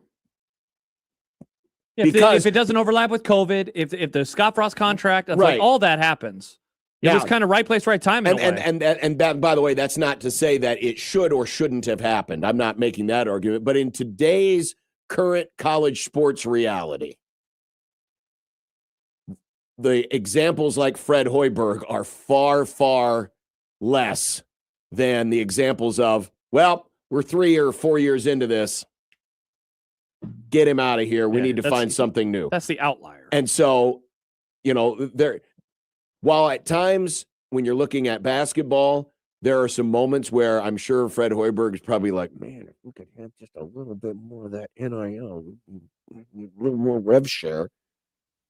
While I'm sure there's a sentiment of that inside the program, there's also a little bit of cover that can be afforded because it has not been treated as a priority sport. And everybody would agree with that. And no one would argue with that. So it's inarguable. It's fascinating that Rule uses that example, but Matt Rule and Fred Hoiberg are playing under very different circumstances. They're playing under different rules. No very pun different intended. rules. Speaking of rules, writes on YouTube. He was talking about a year 3 jump in playoffs. He must have forgotten. Well, that's the part about this whole stuff that's going to land on deaf ears for yours truly. Sure, because he was quoting his own stuff during the offseason. Come on, man. He was quoting his own stuff saying, man, year 3, this is when we get going. and it didn't get going. No, Somebody it did was not. sniffing their own fart. Seriously, man, like he absolutely was. We don't have again the audio, but he was talking, and we made references and jokes to this so far on today's show. But he's like, "I'm not Coach Rule anymore. Now I'm Matt," which is like it's a part of the whole backwards hat shtick. But he talked about how he was unable, like the run defense in particular, like the defense.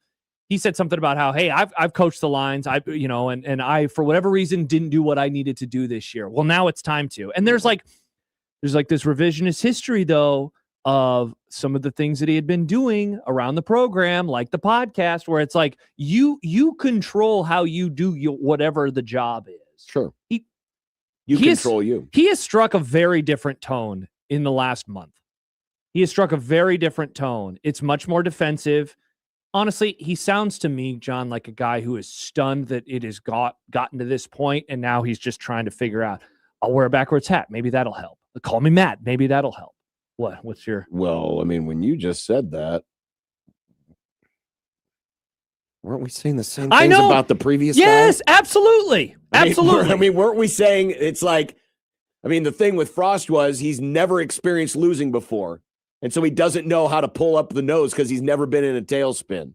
We used all those different kinds of analogies back then. And I don't mean to make it sound like the results that Matt Rule has produced are the same as Scott Frost. I'm not saying that. Mm-hmm. But when you just said what you said, it's like, what? Wait, what? To me, and I've been ruminating on this for the last couple of days, this seems like the week that everything has changed in terms of how people are viewing where this thing is going. And I don't know why it took maybe until Dylan Raiola leaving, but like there's almost it is rather symbolic. And maybe that's what it is, right? Where now that happens and it's immediately like, okay, let's get under the hood a little bit and let's see what they did and if they were or weren't able to take advantage of bringing in a quarterback to this level, which goes to this email that I teased a little bit earlier from Sean.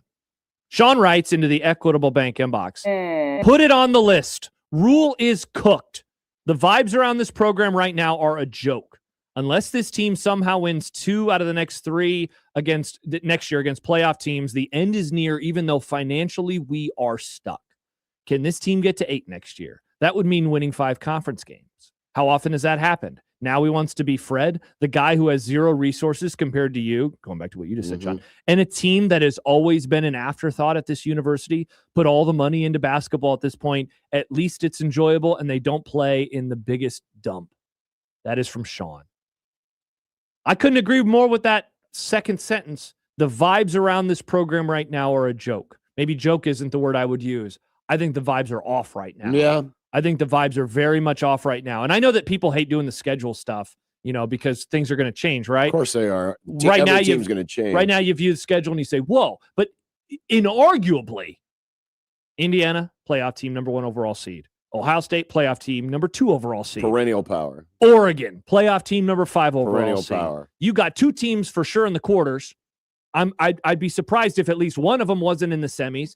And you could tell me that any of those 3 could win a national championship. They're all on the schedule. They have 5 road games in conference next year. That's not even mentioning some of the other teams that have really had a lot of success against Nebraska. Don't forget Tennessee. No, remember they deleted that game. They don't have to play Tennessee anymore. What? Maybe he was onto something. Maybe he was onto something. Oh, that's right, because they're redoing the stadium, and that's why they can't play. No, not yet, John. We got to get the news on that as well. The wind tunnel. The wind tunnel. Hey, you know what? It's pretty windy today, so I guess I'll hear them there. Yeah, I will definitely hear them. Thank God they're not playing a playoff game tonight. Otherwise, it'd be windy. The here was the end of the quote. I wanted to play this part. We just we just won 7 games. Should it have been 9? Yes, it should have been 9. So I'm tweaking. Just tweaking, right? Tweaking. That's what she said. Just tweaking. Is firing another coordinator a tweak? Just a little tiny adjustment, John. And replacing. Michael has always argued. By the way, kudos to the listeners. Man, they were paying attention. It's 3:15. What? 3:15? Yeah, 3:15. What about it? The Rascal Flats. Oh, the Rascal Flats. I was like, why is the phone ringing? Anywho. Yeah, our bad. Arguably, the offensive line coach has a role that's every bit as important as a coordinator, at least around a lot of programs, or maybe at this program. So I don't mean to nitpick, but that's not a tweak. No. I don't mean to nitpick, but when you have to fire your defensive coordinator and change out your O-line coach, those are a little more than tweaks. Yeah. Those are pretty significant changes, especially given where they lie in proximity to other tweaks. This will be the third straight year of a different coordinator. A different defensive coordinator. Yeah, that's a problem. That is a problem. And you didn't lose the last two, or you didn't change Certainly it out. the most recent one was not under good circumstances. You can make an argument the one before that, and Tony White, was because there were too many cooks in the kitchen and he decided to bail. Well, he decided to bail, but, I mean, whatever the case may be, the changes were made. Yeah. It's not like other teams said, oh, man, we got to have that guy. We got to poach from that staff because that staff's doing it really well. No, you made those changes. Thanks on the 402. I can't figure out what you guys want. You already want rule out and start over again? No. It's just more. I'm just trying to figure out why the vibes are this way right now. Why are the vibes this way right now? I get it. You're coming off of 2 bad losses, but you are playing in a bowl game. Some people, rightly or wrongly, want to look at it as a tryout for next season. Another opportunity for TJ Lateef. Certainly you'll have at least a bit of a different look on defense just because you'll have a different play caller on defense. Mm-hmm. There is a little bit of hope springs eternal in a weird way, even though it technically counts towards this season. But why the vibes just feel the way they feel right now? And it kind of leads to the poll question that we posed earlier today on the JTech Construction Zone Twitter page. And as I said, it is a simple yes or no question because I like the easy ones. Those are nice. I'm going to hit the J-Man, football pervert just wants his press credential restored for Christmas. No, I'm good. I don't need it. We know that there's still a bowl $200. exhibition game remaining. We know the portal hasn't been mined yet. We know further change is coming. But as of today, knowing what we know, are you optimistic for the short-term future, a.k.a. 2026, of Nebraska football? Yes or no? I voted. I did too. Well, 66% of you voted no. Wow, so I'm in the minority. So far. Just kidding. I'm not an idiot. 34% of you vote yes, you are optimistic. Thought you were Team Matt for a second there. And I You had me worried. specifically just wanted this to be a yes or no question because some people will say, well, but I need to see what they do in the portal. No, forget about that. This is a vibes question. This is a vibes question. This is about how you feel today, right now, in the moment. How optimistic are you? And if you are one that votes yes, you're probably anticipating that Matt Rule's going to make some really good decisions in the portal. They're going to bring in some really good players. And if you voted no, you're probably thinking they're going to make bad decisions. Yeah, Charles says he wasn't working and was removed. Shouldn't he get credit for addressing issues and pivoting? Or should he have doubled down like previous staffs? No, I do appreciate him trying. I think it's hard. They're behind the 8 ball, and so now they're going to be more behind the 8 ball because they're going to have another new coordinator. At the very least, one new coordinator. And the offensive coordinator is already interviewed for one job this offseason. There's a world where they have 2. I still think that could happen. I wouldn't bet it to happen, but it could. So it's fine to make changes, but then also again, the schedule is going to be really, really difficult. Not to defend SIP, but the term reset makes sense because it does kind of feel like a reset. It's a tweak. Did you change his name to Matt? We need to find a new term, something that isn't as harsh as reset, but isn't as benign as tweak. What about soft reset? I just would like an entirely different word. What about alter? Pray I don't alter it any further. We better pray that Nebraska doesn't alter their plans any further. What about tuning? Tuning. Yeah. Interesting. By the way, Jordan texts in, football K-Say isn't walking into Memorial Stadium anytime soon. To go back to the Fred Hoiberg stuff. The reason that the program turned around, there's a variety of them, but it is inarguable how important he was to kick-starting things into the way in which they are. They're a great story right now, and they're 11-0. But there's a large part of credit that goes, in my opinion, to the back half of 3 seasons ago now in K-Say. They finished that season strong. That builds into the tournament season, which built into last year, which now builds into this year. Couldn't you argue that football, Casey just left? No, because Casey was such a surprise out of nowhere sensation. Yeah, but I'm just talking in terms of how popular he was and how willing he was to be the face of the Yeah, program. but Casey wasn't annoying about it. People have made. Oh, there were a for lot Creighton of people. yeah. Not just Creighton people. There are a lot of people around the Big Ten that were annoyed by Well, him. he shouldn't have been making so many threes in their faces. I think the better Dylan comp is one I've heard, and that's he's McGowan's. He's Bryce McGowan's, the 5-star that was supposed to change everything and then just kind of left, So 402-951-1620. We'll continue on these thoughts, but also want to look into the new run game coordinator. Oh, good. If you wanted more negativity, have no fear. What? The negative boys. We haven't talked about Lonnie Teasley yet. Okay. Lonnie T. Also, we found out there are a couple more Huskers who are not going to be playing in said bowl game. 1620 The Zone.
The last of the concert tickets are gone. Kudos to all of you who were paying attention and called it 3:15 on the button. Yeah, because some of us forgot, Nick. Well, you did. That was you. You didn't need to. Yes, I know. I was making a joke about my idiocy. Sounds like somebody can't take accountability for their own things. I know. We're having a reset right now for this segment. The last 10 years have been garbage. Fair enough. Here's Lane on the Prairie Flower Casino Zone hotline. Hello, Lane. Hello, John. Hello, Josh. Hello, Mr. Nick Grum. How you guys doing? Hey, why does Nick get the Mister? What's up with that, Lane? And my last name. Yeah. Thanks, Lane. Yeah, you're about to get married here pretty soon, so I figure I'd give you a little respect, my friend. Wow. That's true. He's going from a master to a mister. yeah, very good. Hey, I loved your guys' last segment. I called in. I wanted to say this, and I made a little bit of a list. There were 4 reasons why I feel like the vibes are off, and this isn't just my own personal opinion. It's other people I've talked to who are Husker fans. Okay. But first of all, the 2-year extension during the season. At the time, there were even a lot of people when it happened who were kind of unsure if this was the right time. And then as the season went on, we were 6-2. I think when the extension happened after Northwestern, and we finished 7-5. It kind of left a bad taste in people's mouths. That's number one. Number two, it's the lack of identity we have, both offensively and defensively. I mean, I'll give full credit for the special teams hire, Eckler. That was a home run. But there's just a real lack of physicality on the offensive and defensive side of the ball. Fans just find that very alarming. Yep. Okay. Number three, if I may. Yeah, please. The sheer amount of coaching changes over the last 3 years. It's one thing if there's a change here and there, you kind of expect it, but this is getting ridiculous. Come on. And then number 4, the messaging by Matt Rule. It's a lot of fans to me have expressed to me, and I've shared my own beliefs on this with calls in the past here, but his messaging has to line up. You can't just be like, oh, we're great at offensive line. We're hell on wheels at the defensive line, and then have it be absolutely nothing like that. It's just very deflating for a fan base. Because this is a fan base that listens to what Matt Rule says, or at least has, and I think a lot of them are starting to tune out the messaging. Lane, interesting stuff. Great call, Lane. Hey, love you guys. Take care. Thanks, Take Lane. care. Have a Merry Christmas. Thank you. I think that last one really hits on something because, there was a lot of messaging in the off season about how good things could be, would be, should be, and then it didn't come out that way. And now you're starting to get a little bit of fatigue. And listen, that can happen with a lot of things. We used to talk about it back in the day with Bo. A lot of people like the fire. A lot of people like the passion. A lot of people like, how he bristled at times. But those things can wear a lot quicker when results don't match. And, listen, there weren't much, but there were a few folks who in the very beginning were like, man, this guy loves to talk. Man, this guy, son of a preacher man, all of those different things. Where it was, you could sense that the narratives were being pre-written about where Matt Rule's quote-unquote weaknesses lie. And one of them was, sometimes he talks around in circles and he kind of gets himself caught in little traps and tries to escape out the backside by talking his way out of it. And now that maybe the results haven't followed along, more and more people are starting to go, something wrong in the messaging. The messaging's not right. Yeah, kind of along those lines, John emails in Equitable Bank inbox. The vibes feel like they do because we're looking at a 19-19 record after year 3, and after Rule continuously running his mouth. Riley was fired with that record. Rule got extended, and it pisses people off. Yeah, it does. And listen, the last 2 games did not help. They didn't. I was just thinking that as you were talking. The last 2 games did not help. I don't know if we can overstate how those 2 butt whoopings at Penn State, home versus Iowa, how neither side of the football and even special teams started kind of melting down in a way that like it really kind of threw away any sort of progress. You finish 8-4, you beat either of those two. I think we're having a much different conversation. Yeah, today. we are. But you lose, and of course, it's not that they lost, John. It's how they lost. Bingo. We were trying to figure out also the vernacular, what words to use if it's not a tweak, if it's not a if it reset's too harsh and tweak is too light. What do you think of this from Sam? Let's call it a paradigm shift. Gosh, that sounds even like harsher. It does. Paradigm shift is like paradigm that's what happens shift when you fire sounds a like coach. sounds like the sequel to a sci-fi movie. It's Paradigm Shift. That does, like a horrible movie on the Sci-Fi Channel. Yeah, that Nick would pick for movie club, and Kent would be like, "Oh, I've seen that one, and it's terrible." Yeah. No offense, Nick. Surprised Kent's seen Paradigm Shift. I mean, Kent's seen them all. He has seen them all. Well, part of the tweaks was the official announcement. Now, these gentlemen have been in the program, but Matt Rule announcing that Lonnie Teasley and Roy Manning have added to the staff. Teasley is the new run game coordinator. He's going to be working with the offensive line next to Gideon Pillow Wade the third or fourth. How could you forget? And Roy Manning will be on the defensive line. He will work with the Husker edge players. Edging. I was genuinely curious. So, as curiosity sometimes does, kills the cat. Kitty has been murdered. I sacrificed a cat and went back and looked up some numbers on Mr. Teasley. So we will call Mr. these. Tease. We will call these the Teasley file. The strip tease. I have tweeted this out from the J-Tech Construction Zone Twitter page. You can see for yourself. Now, he is not the O-line coach. That's Jeep Wade. But he will be working with the O-line. And as the run game coordinator, that kind of, syncs up with what a lot of the O-line does. Teasley was the O-line coach at South Carolina the last 3 years, North Carolina Central, which is an FCS school, Pine Bluff, another FCS school, and Tennessee Tech. Those are the stops where he was the offensive line coach. And for those of you watching it on the stream, you can see the graphic. For those of you who want to see it, it is on the J-Tech Construction Zone Twitter page. A lot of numbers. In my eye. There are some numbers here. Yeah, there are indeed. There are some numbers. Legally, here. those are numbers. Thank you. The kind of numbers do you see here, John? Well, there's some dates.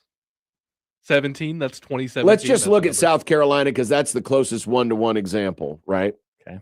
Because it's, fellow Power Force school playing in the SEC. This past season, the South Carolina running game was 129th in the country in yards per carry and 121st in the country in raw rushing yards.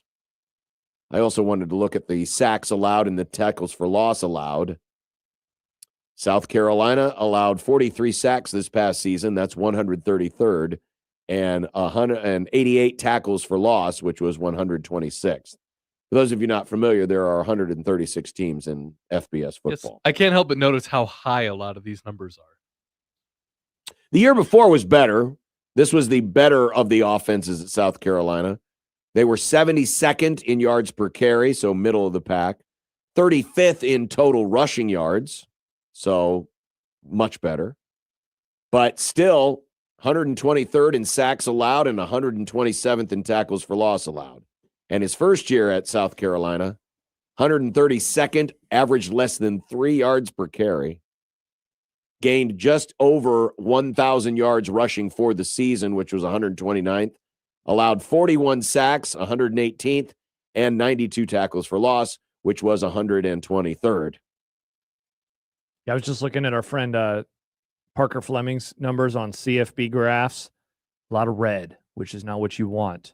The rushing success rate last year, 124th in the country. Their EPA per rush, 107th in the country.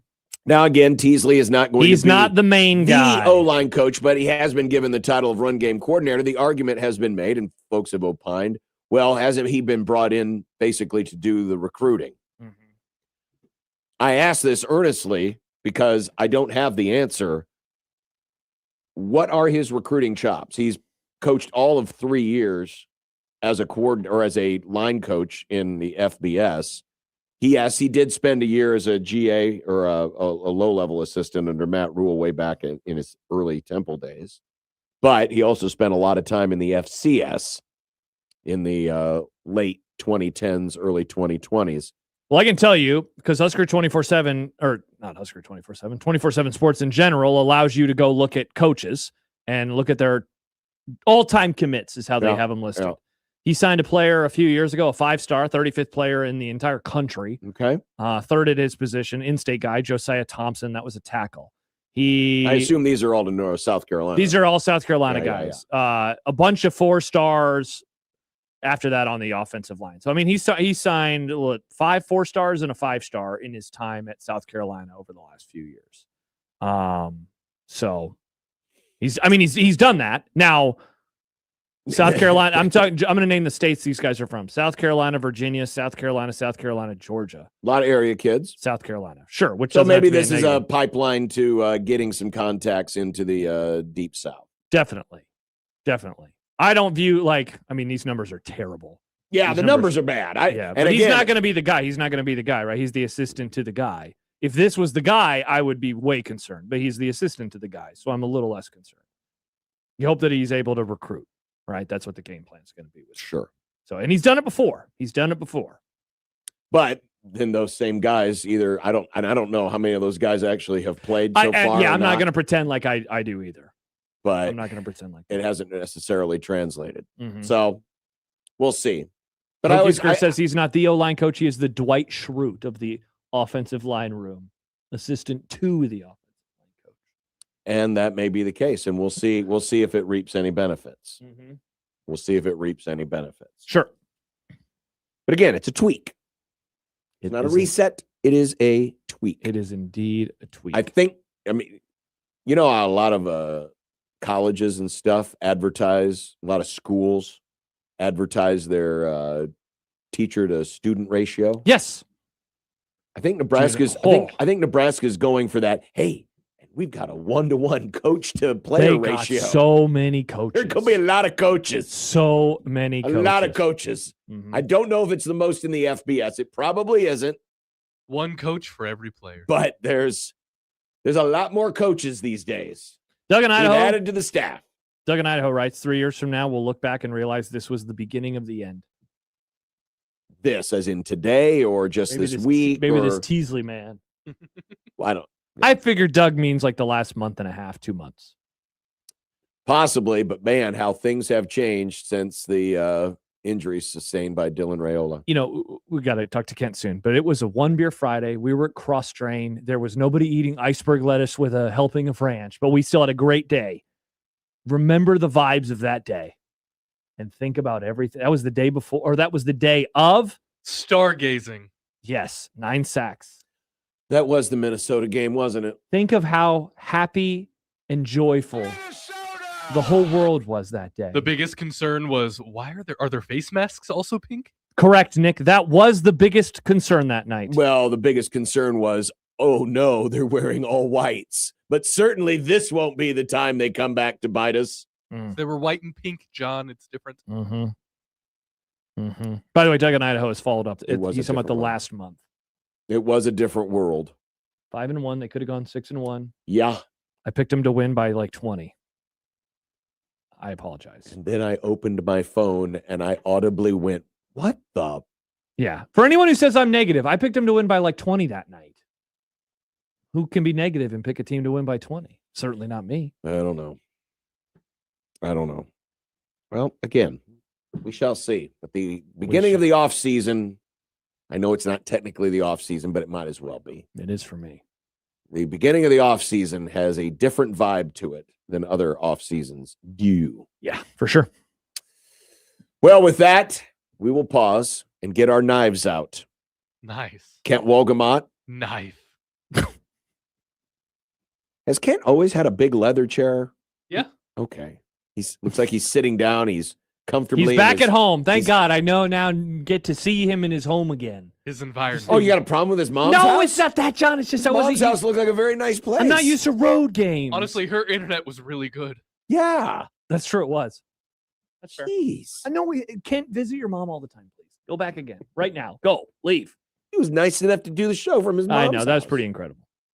You know, he could have been helping his mom do things like knit or, you know, take out the trash, Reset the television. reset the television, Tweak the blankets. maybe tweak the blankets. all those things.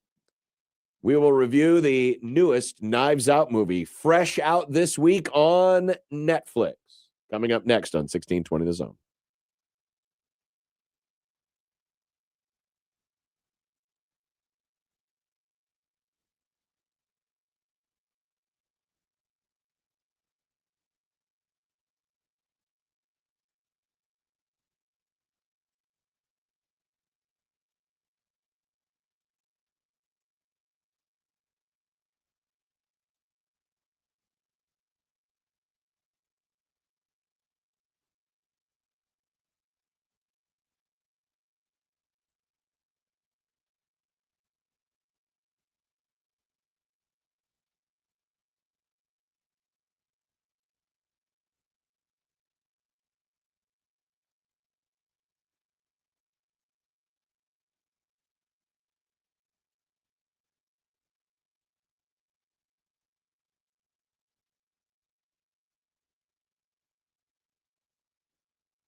Friday, the final day of the week. These are the voyages of the program Unsportsmanlike Conduct. Its ongoing mission to explore strange new movies, to seek out new bits and new edification, to boldly go where no radio program has gone before. Oh, Elkins Movie Club. It's Elkins Movie Club. Elkins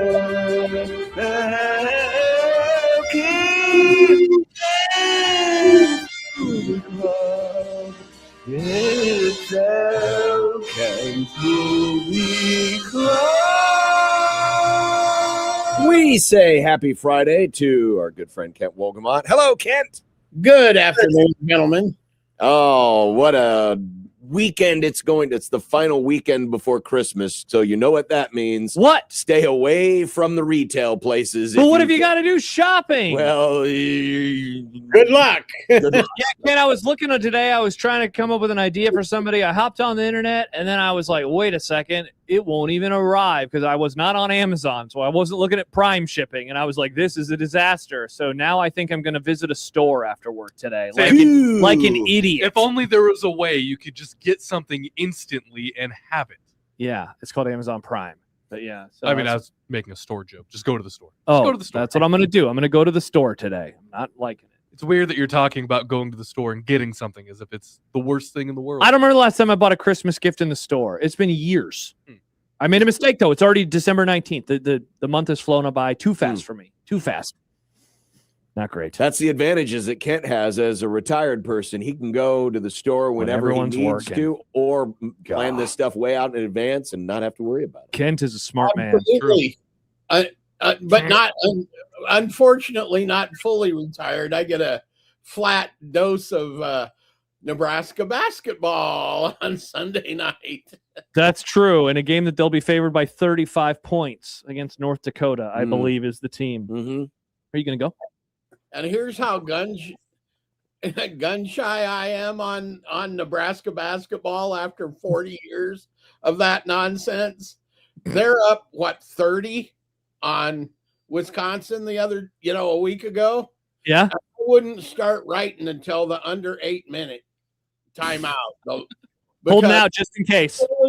Nebraska over the years has been fully capable of blowing 20-point leads in 15 minutes. I've seen it happen too many times. So I wouldn't even write until after 8 minute. That's my faith in Nebraska basketball.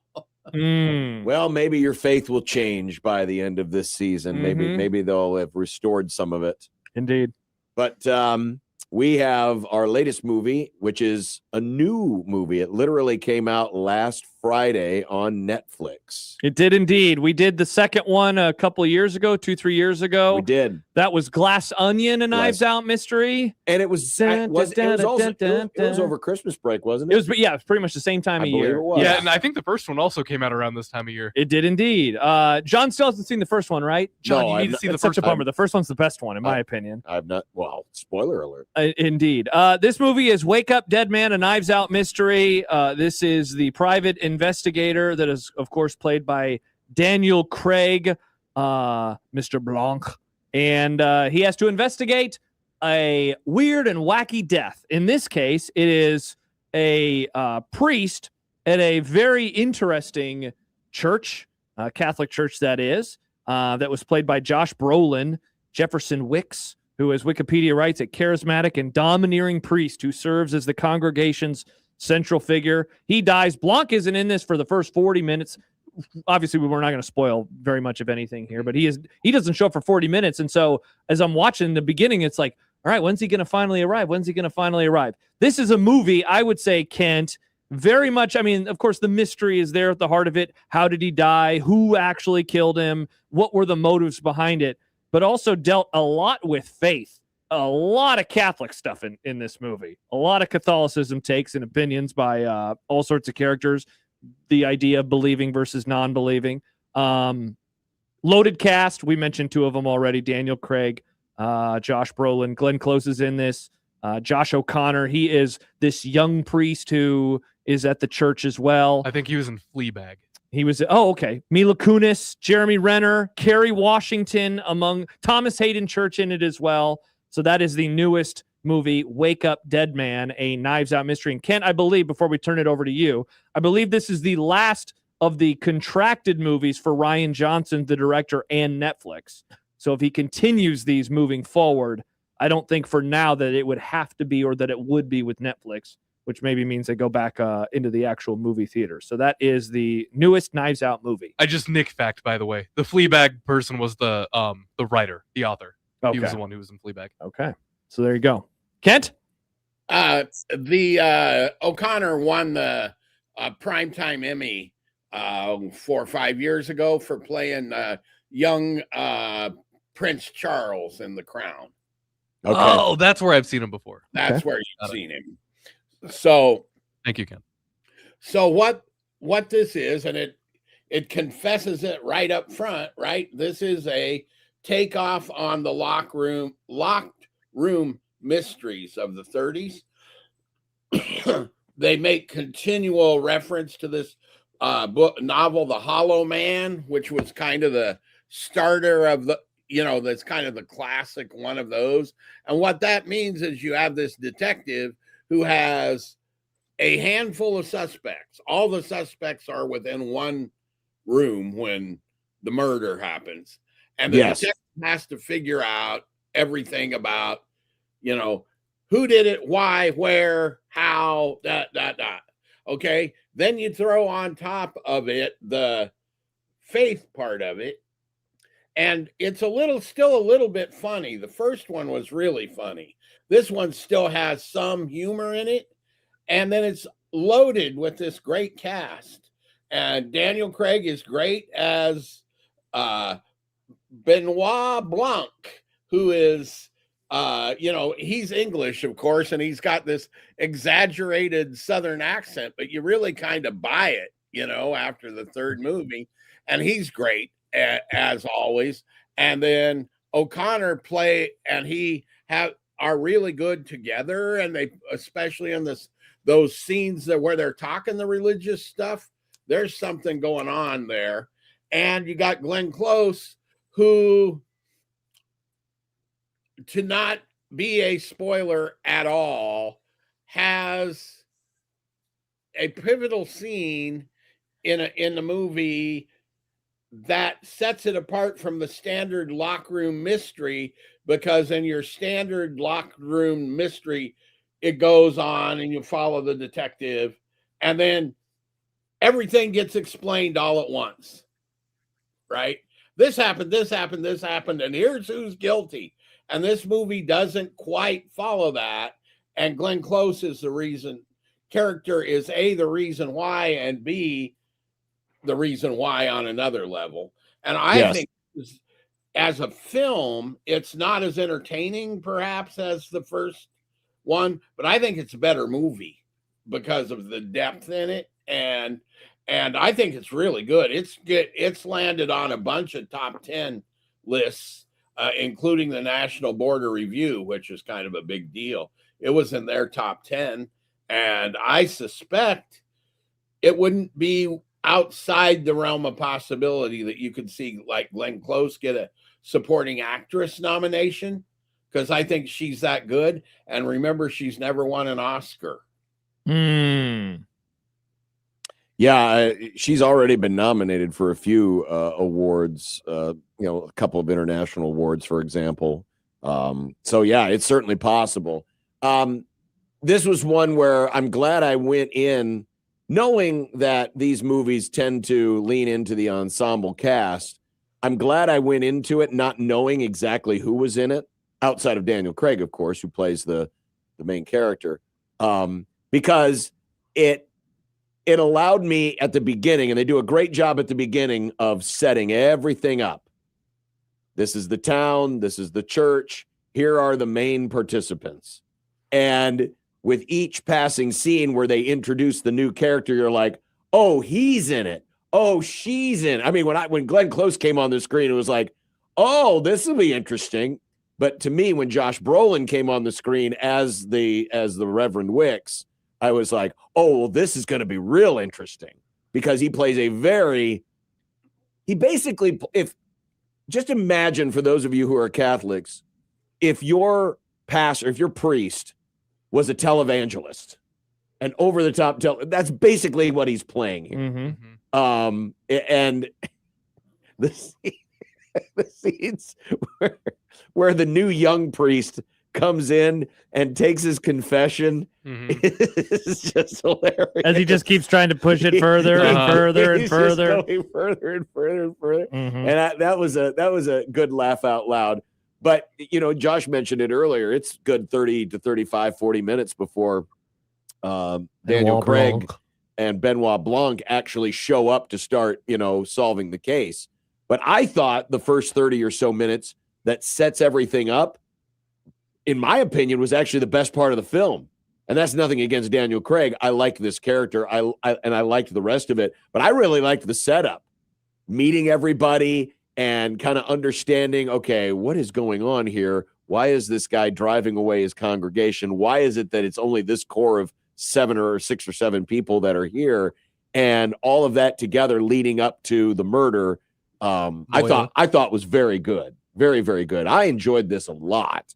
And you're right, Kent. I mean, in terms of a story, it is pretty good. It's not as laugh out loud later in the film, but there's still a lot of lighthearted stuff that's in it, and I think that's what helps keep it moving along. And I neglected to mention the thing that this does that he did with the other 2 movies to some degree is it is contemporary as all get out with all the references to Trump and the unrest and all of that and it'll play fine in 10 years. Nobody cares about that stuff. But boy, it really has a feel, it's so contemporary, right? It's like he's referring to stuff this could have happened last week or something, right? Which I think really helped the movie. When that one guy just listed all the different things because he was an aspiring politician. He's like, I did this, I hit on this, I hit on this, I hit on this, and it just kept going. That was a very funny scene. It was so good. The this stuff, the that stuff, the this stuff, the that. That was a very funny scene. Yes. Oh, and we forgot to mention. I couldn't get on. We also forgot to mention Mila Kunis is in this film too. She plays the local sheriff. She does. So that that was just another. It's a really good cast, and I thought, and I guess the only thing I would say as a criticism is it is a little long. It's more than 2 hours long. I thought there might have been some areas where it could have been tightened up a little bit, but it would. But going back to what you said earlier, Kent, about how this kind of breaks from the mold of the locked door mysteries, in that it kind of branches off a little bit. I did like how they handled the end and the solving of the case. I was hoping for more of a surprise versus what we got. If I had a negative critique, it would be it did, because the first 2 had that element it to did them. seem that the actual mechanics of how it happened did feel a little clumsy. But it wasn't enough to take me out of what I had watched for the first hour and 40 minutes. I had a similar feeling, and I think what made it feel that way is they kind of deflate the balloon a little bit right before the final reveal. So then by the time you get to the final reveal, it's like, okay, I've already a little deflated. It needs to be that big checkmate. Yeah. I just want that big impact, like boom. And I wish it had that. Yeah, Kent, sometimes I'll hear people talk like about a TV show or a movie, and they'll essentially acknowledge, like, I don't want to be critical because the movie or show isn't what I wanted it to turn into.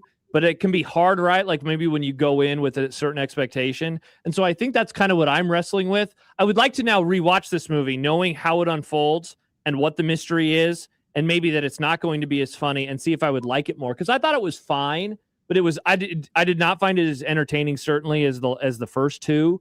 And in a way, I didn't find it as fun. And I mean, John and I sometimes will talk about Catholicism. Some of it, I do wonder if, not growing up Catholic, if some of this stuff is just like, I've never really wrestled with these types of things, in my own personal life. And so I left it saying, it's fine. I enjoyed the characters, and I certainly enjoyed all of the actors and the way they played.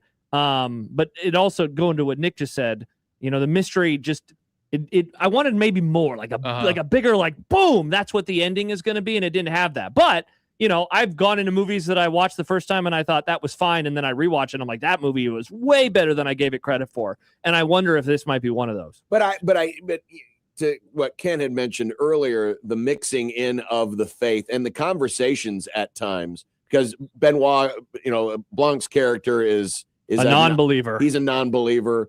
And so you get that natural dynamic of here's a priest and a non-believer working together to solve a mystery. And I thought some of those interactions, and they all usually happened in the church, were rather fascinating to me because it was a nice give and take. I also liked the subtle, way and how, as Blanc is trying to explain everything, and then slowly but surely the light appears in the church window and kind of illuminates things a bit. I thought that was a great piece of filmmaking there. Also, by the way, the lighting in that church in particular, there's this empty space where a cross is, and you eventually learn actually why the cross is not there. But that always looked so cool. 100%. Like every time the doors would open and the light would hit that, it was it was a gorgeous movie for just a handful of sets that they went to over and over and over again. It really did look gorgeous. Shot by the same person who did the first two, by the way.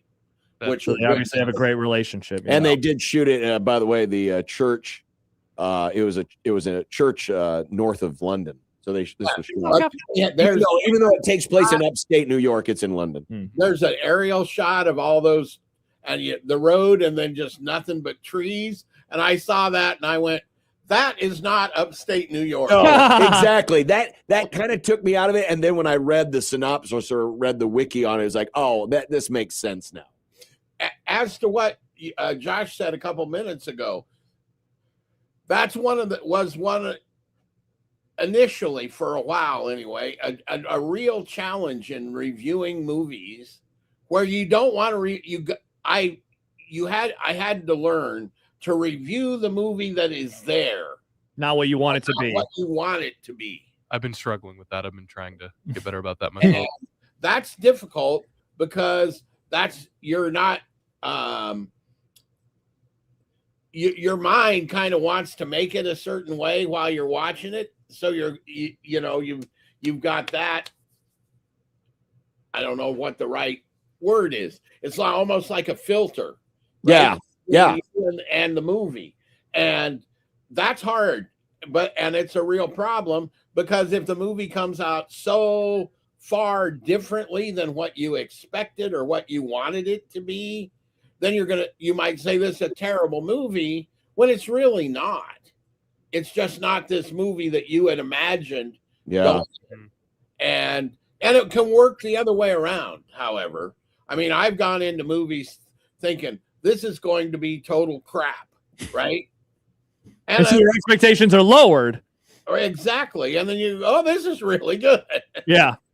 Can you think of what's like a great example of a film that was harder for you to review because it passed through your filter oddly?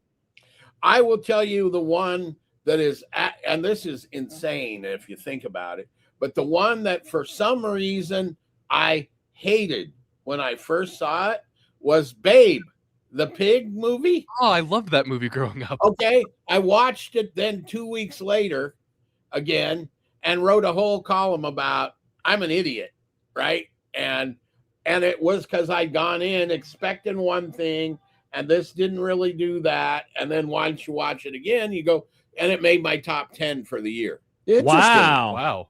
It's quite the revision. What was the hang up you had initially with it?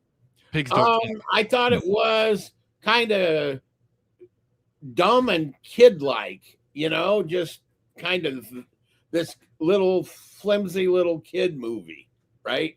Is really what I think that's what I went in expecting to see, and that's exactly what I got, and I didn't like it, right? Mm-hmm. And then I watch it again, and it's really good.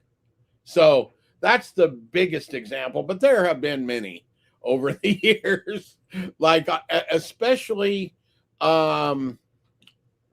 actually comedies. Very often a comedy hits you wrong the first time you see it, or me, and then you see it again on, just happen to turn it on the streaming or the TV or something, and you go, well, that's really funny. What was wrong with me that day? For me, that movie is Anchorman. The first time, for whatever reason, it did not hit me well, and I was like, this movie stinks. And then the next time that it was on at a friend's house, and I found myself laughing the entire time, and I have no idea why I didn't like it. And now it's like my favorite comedy. So I have no idea what happened to me that one specific night that I watched it with a buddy. It just wasn't for me, and now it's, my favorite. Doesn't make sense sometimes. So interesting. Yeah. I mean, but overall, I did like this. Like I said, it probably could have been a little bit shorter, but it just goes to show you that if you can put together a good ensemble cast, a lot of times that can carry a lot of weight. Even if the story isn't perfect, or and I'm not saying the story necessarily was bad here. I just thought the solving of the mystery could have. I wish it would have had a little bit more, like you said, aha to it. But even with that, just watching the cast, watching the actors and how they play off of each other, and really being bought into each of the characters. And I think that's the other thing. Everybody who is in the congregation in this church, you have this, whacked out doctor whose wife, left him. You have the wannabe politician. You have the frustrated lawyer. You have the groundskeeper, Thomas Hayden Church. The writer. Did you mention the writer? Was he a Cubs fan or a Diamondbacks fan? Yes, he was a Cubs fan. He was watching Cubs games. I always enjoyed that. Or was it a Diamondbacks game? He was watching a Cubs game. And then you have Glenn Close, who has been in the church. We didn't mention the cellist, who the handicapped. Yeah. She gets up out of the chair to grab something off the table, and Glenn Close is like, thought she sees a miracle. She says, just because I'm in a wheelchair doesn't mean I can't walk. It's like, I can walk, it just hurts. Yeah. So I thought that was pretty fun. And this isn't really a complaint, but it happens a lot with me with these, and maybe it's because I've seen too many movies like this. I knew within 5 minutes after the crime had been committed, like right about the same time that Daniel Craig shows up, I knew who did it. And I was correct. So I'm glad you said that, Kent, because I also figured it out pretty quick. But that's one of the things I like about this style of movie. I call it a whodunit and a howdunit. Because even if you know who did it, you're more interested in the kind of the how. I kind of want you want to know the how too, because that's also in itself. It's a surprise. You know what? I don't know how I do this, but when I watch movies like this, I really try to turn off the part of my brain that theorizes in the midst of it. I can't do that. I just try to just go along for the ride and let any of the suspects take me wherever they will. I've ruined movies for myself. So like I don't want to say that like I didn't see it coming at all, but I don't like allow myself at times to see it coming. I had a fairly good idea who was a central figure in it. Mm-hmm. What I like to look for are the Easter eggs. The things that are in the background that come into play later. There's literally like the thing, right? The photo, or and then where the focus was. But there's also which actually noticed the thing in the background. There was also the description of the tomb, or the what was the yes, thing? Yeah, and how it worked. And I was like, and I like to Chekhov's tomb, right, Kent? I like to file those things away and go, okay, this is going to play into this somehow. This is coming in somehow, yeah. And so that's what I kind of like to just. I do like Chekhov's. I don't necessarily like to solve it myself, but I do like to have the pieces there. Bookmark the pieces to say, okay, how is this? It's kind of I kind of look at it as the Seinfeld part of my brain because with every episode of Seinfeld, it was all going to tie back in. All of these weird oddities are going to somehow all tie in at the very end, and so I kind of look for, okay, well they emphasize that's coming back at some point. Yes, and then there, when you said that, I thought a 10-second Glenn Close appearance that's hilarious is when she comes around the corner and talks about the kids that are painting rocket ships. Really funny. Like she was so earnest about it too. That's what I'm saying. It's hilarious. It was very good. By the way, speaking of the future of this series, you were mentioning it earlier. Yeah. Johnson's wanting. There's nothing planned, but there is a willingness to do it, and Daniel Craig seems to be interested. Now, like you said, too, he's making $100 million a movie. Absolutely. I think I could watch 50 of these movies and never get tired of it. Well, and it's not to bring back another one of his franchises, but it's kind of like the Bond series where everyone can kind of stand on their own. Yes. Right? Mm-hmm. It doesn't necessarily have to tie back to previous ones, though I know they do in the Bond series, do tie back to previous films. But these are the types of things where, you can just take him from case to case to case. And as long as, you've got a good cast and as long as you've got an interesting mystery, yeah, it is something that you can carry out for several more films, And I would honestly guess it would stick with Netflix. And particularly if they end up buying Warner's, because they've already said we're going to play our films, those films longer in theaters than they had. Then they played this one a week in the theaters, right before it came out on Friday. Well, they're going to start doing for maybe a month before they put them, and so then you can monetize it in the theater as well. But the first two of these movies have been by far their biggest movies of that year, like by far. And so for Netflix, which has obviously more money than God, they can, they'll sign right back up for it, would be my guess. If they want to do it. Yeah, it seems to make sense. Just a couple quick thoughts I had on this movie before we move on. Oh, more thoughts? Yes, I didn't really get to share any. Okay.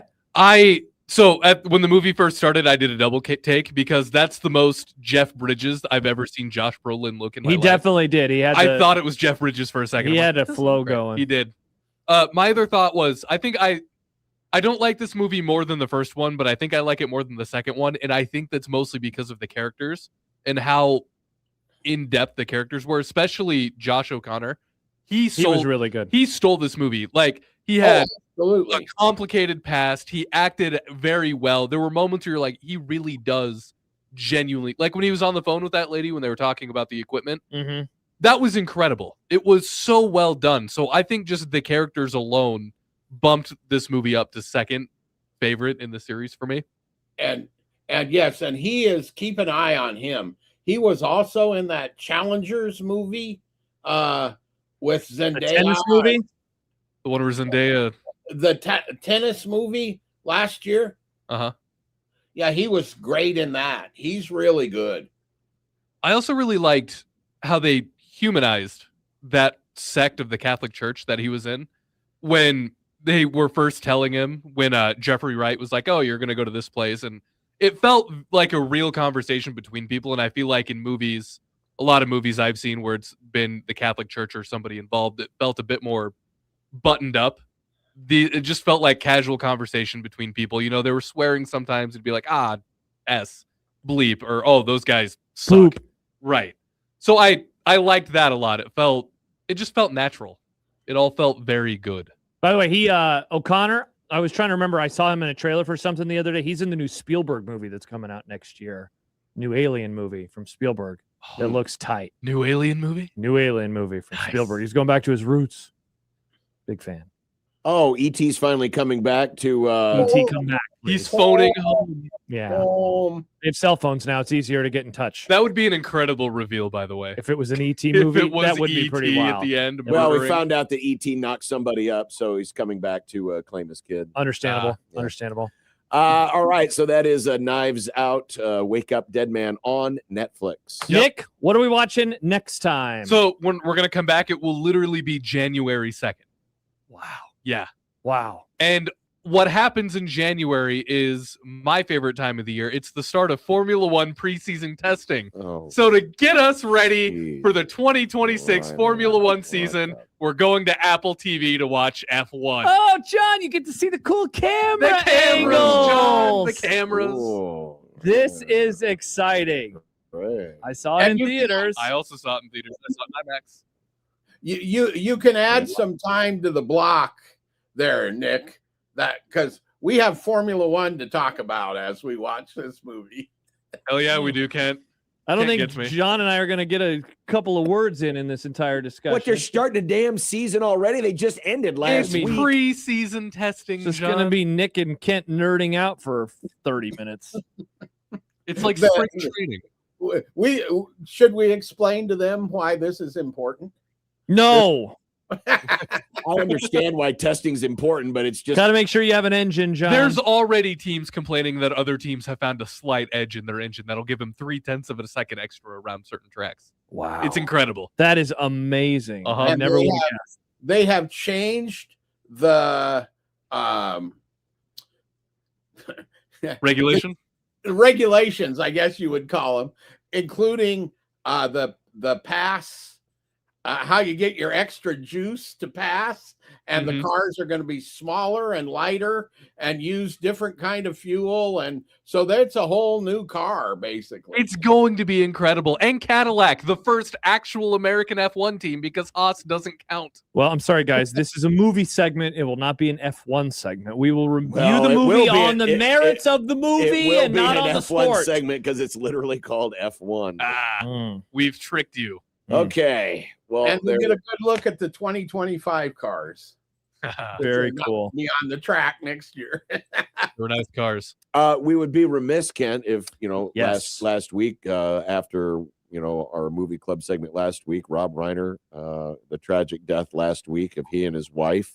We've done it. I mean, we did Stand By Me last spring. We did Spinal We've Tap. done, we did Spinal Tap recently. We've done Princess Bride. Yep. I believe those are the only Rob Reiner movies, correct? I think so. That yeah. we have done. I think so. We haven't done A Few Good Men. We have not done A Few Good Men. Ken, not to get you to or, scream, but I've never seen A Few Good Men, so that might have to be I one haven't for I know. When Harry Met Sally. I know. I've never seen that one. Just rewatch When Harry Met Sally on my day off on Monday. Riss had never seen it. God, that movie is so funny. Like I remembered loving it. It was even funnier than I had remembered. Yeah, Billy and you have Crystal. not seen A Few Good Men. Never seen A Few Good Men. I apologize, Kent. I had started it, but it was on a bus ride from hell where the bus broke down, and thus we couldn't finish watching. You've the never movie. seen it So I either? have not seen it. I've Either. never seen it. Wow. Oh, well, Few Good Men on the list for 2026. But after F1. Well, let's get Kent's thoughts first, though, on Rob Reiner.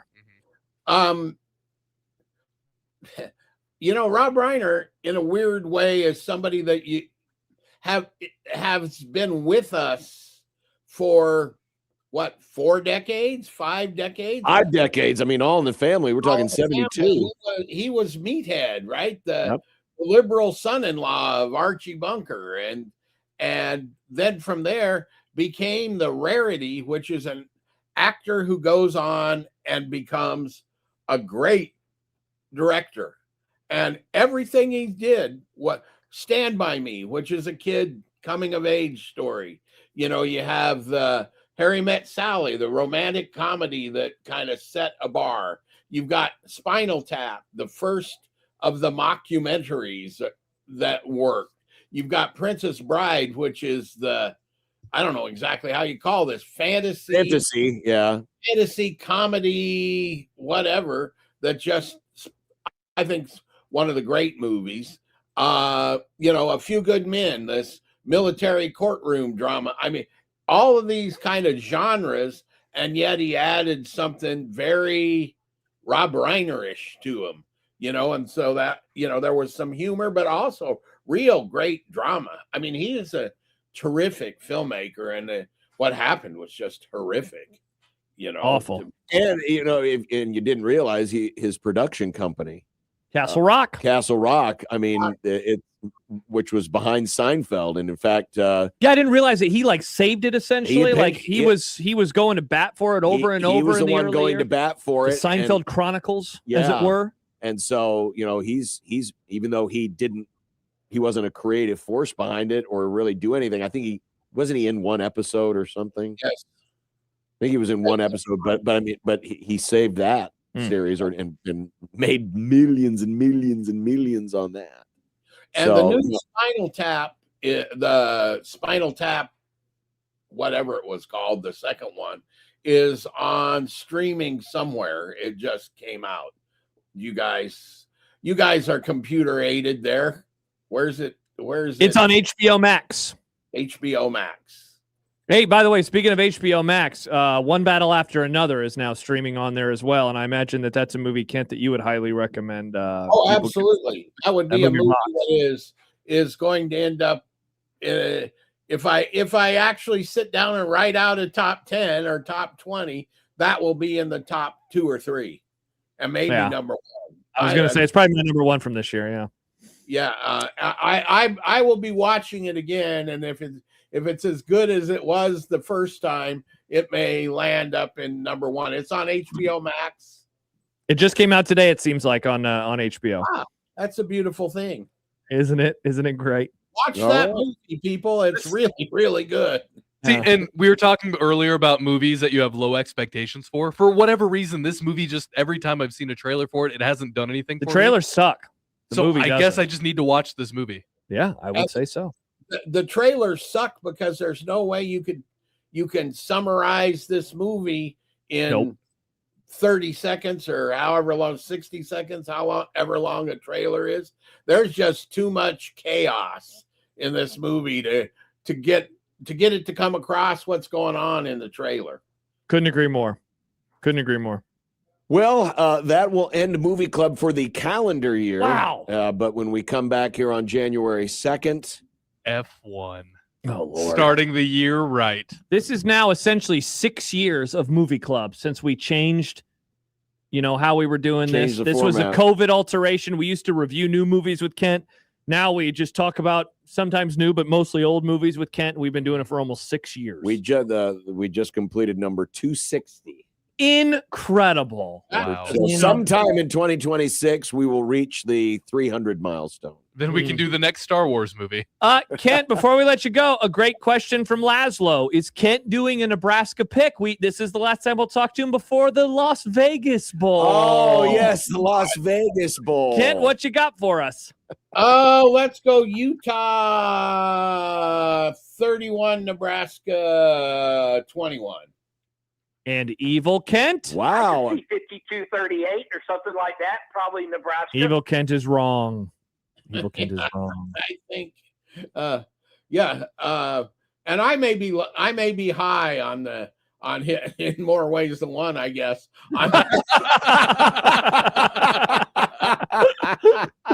That's actually how he gets through all these segments. with the 21. That's how we got writing about Nebraska all these years.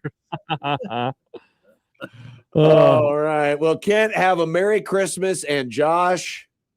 Oh, Happy New Year, Kent. Talk to you in 2026. Well, sounds great. Have a good holidays, guys. See ya. Thank you. Kent Wolgamont and the Movie Club will continue. We've got look ahead to the NFL. We've got predictions. Playoff games. That's right. Yes. We have a lot of stuff. Yes. I want to get to my 1620, the analytics. We're running out of time, though, because we have Jack Mitchell in an hour as well. All right. We'll get to it next on 1620 The Zone.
Tomorrow night, we'll have Blue Jay basketball, their Big East home opener against Marquette. 6 o'clock pregame, 7:30 tip right here on 1620 The Zone and sister station 1019 The Keg. But that is not the biggest thing that is happening in Omaha tomorrow. Do not let John sully the great news that the Popeyes near me is opening tomorrow. 168th and Maple. We have finally done it, boys. When I get Popeyes on the way home, no longer will I go to 90th and just north of Maple. I will go to 168th and just south of Maple. When did they I start? look forward to you being able to get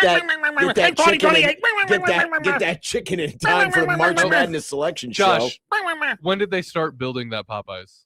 I don't know. About 5 years ago. No, I think it was like earlier this year. No, it was not. No, that they started building it. It was earlier this year. It was much Well, longer when did than they've that. they've had the concept of the plan for a while, right? I don't know. So let's say 3 years. I'm glad after 3 years you're finally getting your Popeyes. You guys are such jerks. And after another 3 years, you'll finally get your chicken. I make the same joke every time. Because it's true. It's not true. You know, Rodney Dangerfield Went there on made- Black Friday, made got an the chicken within entire 3 career- minutes. An entire career out of the. I don't get You any got respect. Black Friday no respect chicken? at all. It's called laziness, John. I expect more from you. I've worked with you for over a decade. You've evolved. You've Fine. changed as a The man. chicken sucks. Yeah, see, I'm happy you just finally admit how you really feel about It's it. tiny, tiny pieces. Such a weird take. Such They a are weird, very You might as well strange get opinion. wings. Such a weird, strange opinion. Not strange if you're not part of the cult. Now, baptism by fire brings up a great point that I'm wondering about as well. Looking forward to the crap show the traffic is around that place. Because of how you have to turn into it, it's going to be interesting. Well, sure, Very because I'm sure the employees will be out there with their pitchforks and knives Wrong. saying, "Get away! We don't like you." I will visit it over break, and I will. You know what? Here's a promise that I will make to you.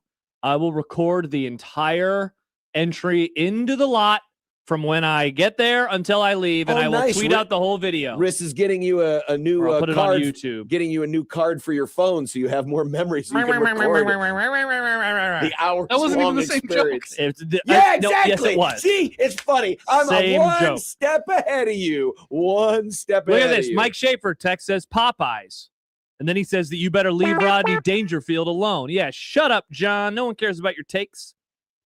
No respect.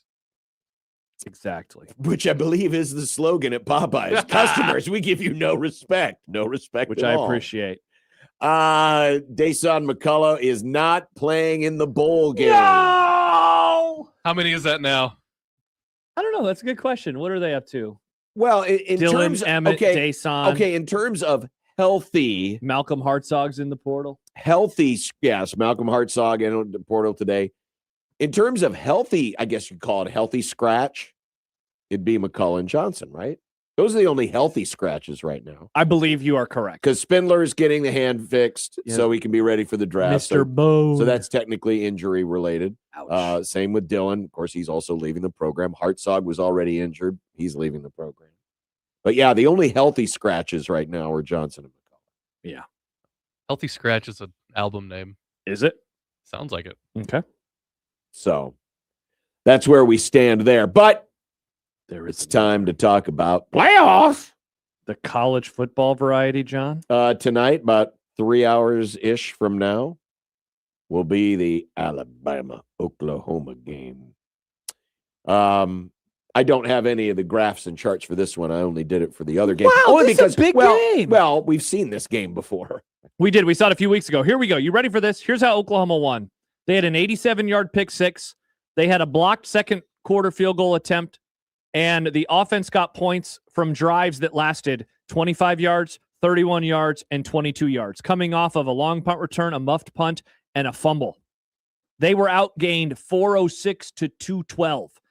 Bill Connolly wrote that the Sooners' postgame win expectancy was 5%, which was the fifth lowest for any team that won a game all year long. That game was wild. Honestly, Alabama, they could have done their own groin kick chronicles for that one. How did we lose this game? Both quarterbacks have struggled in the second half of this season. Mateer, we know why. He had an injury on his throwing hand. Yes. And he came back and he's really struggled. Ty Simpson, he's hurt, but we don't know all the details about what exactly is going on. But he has been a worse second half quarterback as well. I don't want to boil it down to just like one thing, but which of the two quarterbacks plays better tonight? I think. is the Well, thing that how you should much watch. and how much have the couple of weeks off? Because it'll be 3 weeks between games. 3 weeks for Oklahoma, 2 weeks for Bama, because Bama played 2 weeks ago. Bama did play 2 weeks ago. How much And will they that looked play horrible. into it? Yeah. Will be interesting. When you look at Oklahoma's defensive numbers, I've got them pulled up here on Game on Paper page. 7th, 2nd, 7th, 3rd, 5th, 4th. What was that? What were those numbers? That's for the analytics numbers we've been looking at all year. The EPA per pass. No, for what? For what team? This is for Oklahoma's defense. Their defense is nasty. Yeah. Yeah, it's nasty. That's why I like the Sooners tonight. I will not give you my pick The because I'll Sooners save it for at home, predictions. baby. At home with that defense. And Alabama has been leaking oil down They the have stretch. been. They have been. And defense travels or defends home field. Mm-hmm. Now the game that's earlier tomorrow. And this is where I've got a few of our graphs and charts. Our 1620, the analytics department, looking at Miami and Texas A&M, and this is a rather good matchup. A lot of blue on here, as you would expect, but when Miami has the ball, going to be a tight game running it, going to be a tight game passing it. There's one area where A&M is a little suspect, and that is in points per quality drive. Miami averaging 4 points per quality drive. That's 25th. But Texas A&M almost giving up 4 points per quality drive, which is 83rd. But everywhere else, really solid, including Texas A&M on 3rd and 4th down, best defense in the country. I'm happy that you mentioned that. All right, how about this? 73% of teams that are going up against Texas A&M, their offense, 73% of the time, their third downs require 7 or more yards. That's a lot. Which is the most in the country. They allow the lowest third down conversion rate in the country, 22.3%. And they do that via a variety of ways. A big one is stuffing the run. 27 run stuffs divided between just a couple of their defensive linemen. Run stuffs are stops at or behind the line of scrimmage. They also have 7.6 tackles for loss per game, which is 3rd nationally. So they get you behind the sticks. And so that's hard. That said, the boom, if you will, takeaways, they don't have a lot of those. Miami has forced more than twice as many turnovers, 20-9. And so can Miami remain ahead of the 6th? And could they force some turnovers? Vice versa. Can A&M continue to do what they have done throughout much of the season against the opposition? On the radar chart, look how tight this matchup is when Miami has the ball. These charts almost overlap each other. Yeah, seriously. I mean, this is good on good and bad on bad in almost every category.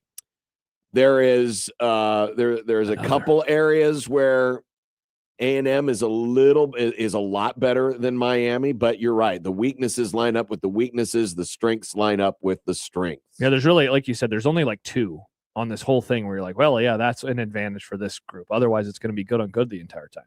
But when A&M has the ball, again, there's a lot, the passing side of the equation, strength on strength. But a couple areas where Texas A&M is better when they have the ball, and that is explosive plays.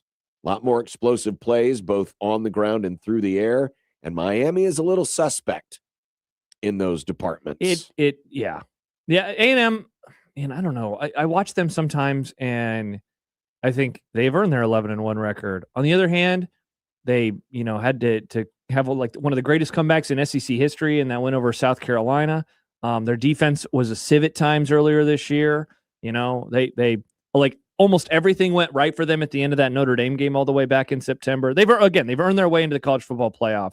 But there's just something about them, and maybe it's just the Aggie of it all that I can't get past. Should be an interesting matchup. By the way, the spread's 3.5 in favor of Texas A&M. Parker Fleming says Miami by 2. Okay. Miami by 2. And then there's 2 other games.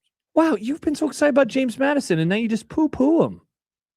Well, that's because we big Jim Madison fans, we like to lay in the weeds and just Interesting. Give everyone a false Like sense of snakes. security. I'll give you a couple stats then.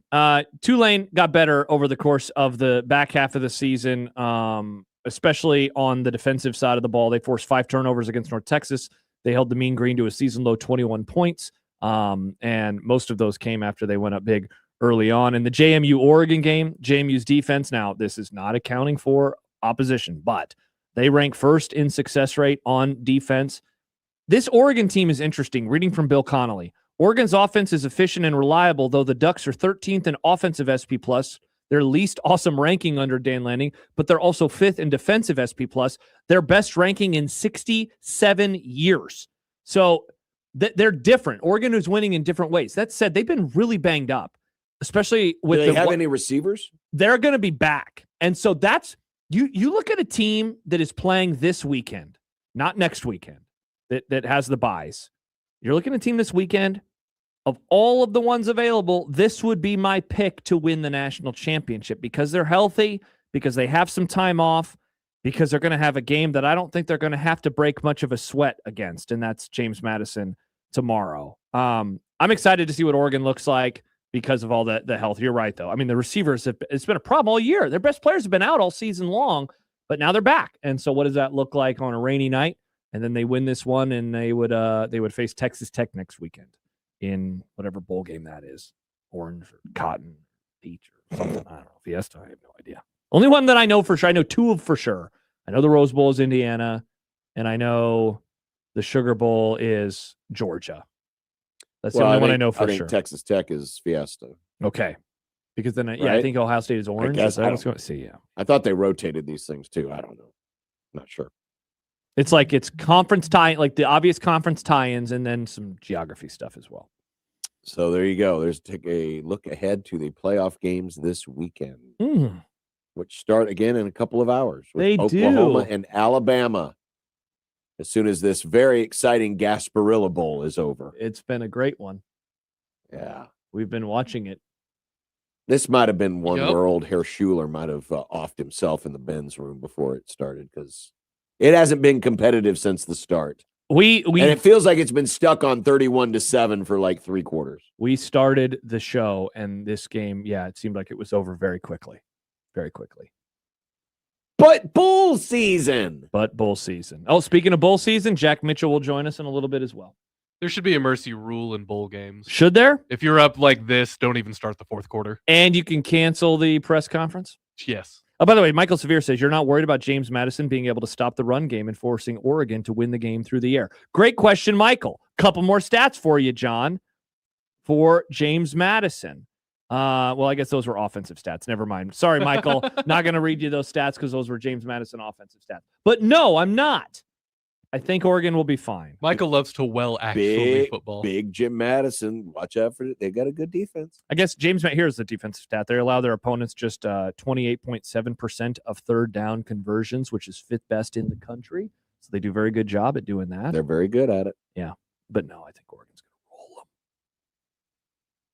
But America will be rooting for Big Jim Madison. Wow, Theo writes, Severe reeled me back in on Monday. Theo was out on Michael because Michael was very positive about Riley Van Poppel.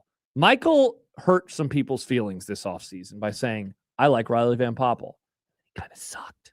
So now they were out on Michael. But Theo's back in. You pulled me back in. Wouldn't that be wild if for every bad take, if someone had a bad take and you just immediately were done with them, I'd been done with you the day I met you. But I'm happy I wasn't. Look at us now. I mean, The longest iteration of the Grum of all time. If people were out on people because of Suck on that, Bob Bruce. their preseason takes and how it didn't live up to expectations, they'd be angry at Matt right now. No, this was 10 years of badness, John. I think every single defensive player tackled that Memphis running back. Every single one. That is awesome. The ratio of cheerleaders to fans at this bowl game, I believe it's 2-1 in favor of the cheerleaders. Bigley writes, Michael predicted and guaranteed to win over Iowa. Sometimes we're wrong. Go Hawks. No, sometimes we're wrong. Sometimes we pick 7 and 5. What can you do? Only one of us can be perfect. Oh, they're gonna be 7 and 6 though. That we didn't do the bowl game in preseason. Interesting. So they're going to lose. Suddenly, the bowl games don't count. Yeah, well, John and I, yes, we've been actually saying that for a few weeks now. Yeah, I will reiterate my promise. I'm not looking at the result of this bowl game as any kind of a statement about either the season that has ended or the future of Nebraska football. This is just an exhibition game, folks. This team will look very different next year. How close do you think? And it looks very different from the one that just played the season. How close do you think the score of the Vegas Bowl will be to this one? Ooh. 31-7? Uh-huh. I don't know. All right, Shaq, go to break. Got to get to a 1 beer Friday. 16-20 the zone.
would be nice to have a boat. Throw. It would be nice to have a boat. Throw. It would be nice to have a boat. Throw. It would be nice to have a boat. Throw. It would be nice to have a boat. Throw. It would be nice to have a boat. Throw. It would be nice to have a boat. Throw. It would be nice to have a boat. Throw. When you're gone. I drank beer with my friends. Sometimes I had too many beers. I liked beer. I still like beer. Had beers, have some beers. One beer, drink beer, drinks beer, drank beer, and drinking beer. Upstairs, downstairs, where was it? I don't know, but I had one beer.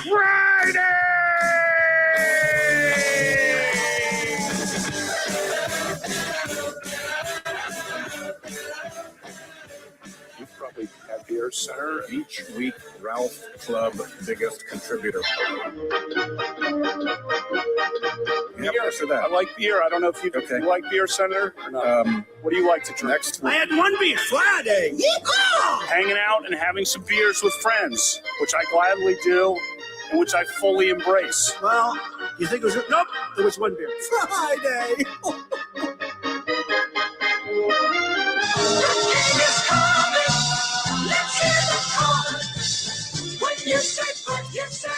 It is One Beer Friday presented by Cross Strain Brewing, where you can enjoy a beer with us or whatever it is you're drinking.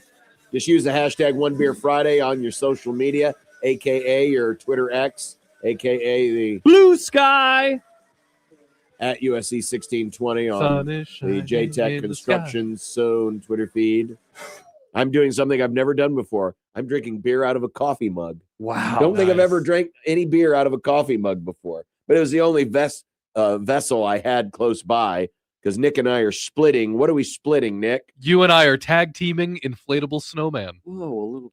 I have had this one before. It's a lager with cranberry and cinnamon. First time I had that, John and I were doing a show from there a few years ago. That is a tasty, tasty beer. It tastes like Christmas in a can or in a coffee mug. It is a good tasting beer. Yes.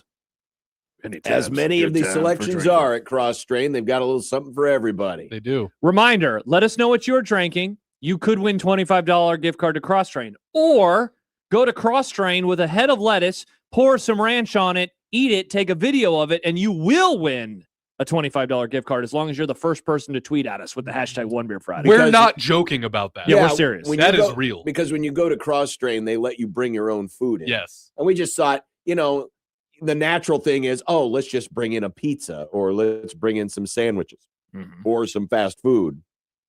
But I think it would be more interesting if folks would just bring like a head of lettuce with a bottle of ranch and just eat it like an apple, pouring a little ranch on it every time. Or, maybe a box of cereal. You just bring in some cereal and some milk. Just have some cereal with your beer. By the way, thank you, Sicilian, for reminding me. What's Josh drinking? I'm drinking Little Full, a lot of sap, which is a double IPA. Very tasty. It asks at the top of the can, are you serious, Clark? This is maybe, let me pull it. This is perhaps my favorite design of all of the designs that they have because it looks like Clark Griswold in Christmas Vacation, which I've not watched yet. You're saying Clark Griswold looks like a hop? No, this season. It's my favorite Christmas movie. Come on. Oh, why? Keep up, John. What do you mean keep up? You just I talk about it every year. That's my favorite Christmas movie. You just said you hadn't. I haven't watched it this year. I try to watch it every year. By the way, a couple tweets real fast before we get into some hot talk. Jacob Badilla. Yes. A great reporter. Yes. But an even better listener of the Grum. Yes. And I say that very strongly. Yes. Had Popeyes for lunch today. Got my food almost immediately, and it was delicious. Jacob, another fine take from you, good sir. Thank you. Well, yeah, he when you receive something, you do receive it immediately. What he doesn't bother to tell you is he ordered that food the last time the Suns played in the NBA Finals. That's mean. Steve writes, he was saying, hey, I'm going to celebrate. My Suns are in the NBA Finals. Let's get some Popeyes. He's finally eating it today. Steve says, dude, they've got Church's Chicken at 90th and Blondo now. Better. First of all, they have a Church's Chicken even closer to my house than Popeyes, and it is not better. Wow. I would rather go to a grocery store for fried chicken than Church's. I wish I I have still been lived so in that disappointed area. by it. I wish I still lived in the area. I'd get a lot of fried. Church's. Sam adds that Padilla is also a fine Packer fan. Don't know if we need to add that part to the equation. He is a good person, though. Folks, maybe Utah won't be motivated after all. We were looking at the galvanizing meter during the crossover today. As the Kyle Whittingham departure from Utah, I think it's been implied by some people that this is him stepping away from the game and retiring. I think we can call it a force out. Well, he says, I'm a free agent. I'm in the portal. Like I said, I'm at peace. I did not want to be that guy that overstayed his welcome with people just saying, hey, when's this guy going to leave? It was not my intention ever. I hope I didn't do that. I'm sure with some people I did do that, but the timing is right. But he has not closed the door on continuing to coach. I don't know if it's ever out of your system, he said. I mean, it's in your blood. I don't know about that. I'm not sure what I'm going to do, but when you got coaching in your blood, it just doesn't go away. Yeah, so he obviously wants to keep coaching. Yes. There's a job that's open right now. People have been theorizing about this. Would he go stem the tide or whatever at Michigan for a couple of years before then he moves on? Would he rather be an analyst and be an assistant coach, behind the scenes, less out in front? Yeah, you do wonder. And now a serious question for you in terms of the galvanizing. What does this do? There is no win-one for the Gipper in this situation. I mean, you want to maybe send him out the door on a good note, and the Gipper passed away. I mean, so there might be different too. There might be. I mean, think back into your Nebraska history. It felt like a foregone conclusion that Frank Solich was done after the Colorado game in 2003, and there was certainly the emotions were pretty high around the program. Same with Bo Pelini before the Iowa game in 2014. But those guys were fired. Yeah, they were fired. and they were young. They were fired, but the age isn't that much of a difference. What the difference is how the players feel, right? Sure. It's how the players feel. And if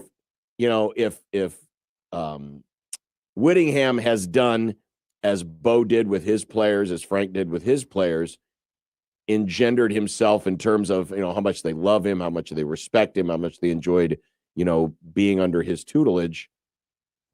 Whether you're retiring of your own free will, stepping away from your own free will, being fired, whatever the case may be, there is an element there of folks are going to say, man, I want to win this one for coach. So I don't think this changes it a whole lot. I think because remember, it's the players that are playing the game. It ain't the administrators. It's not the fans. It's the players that are playing this game.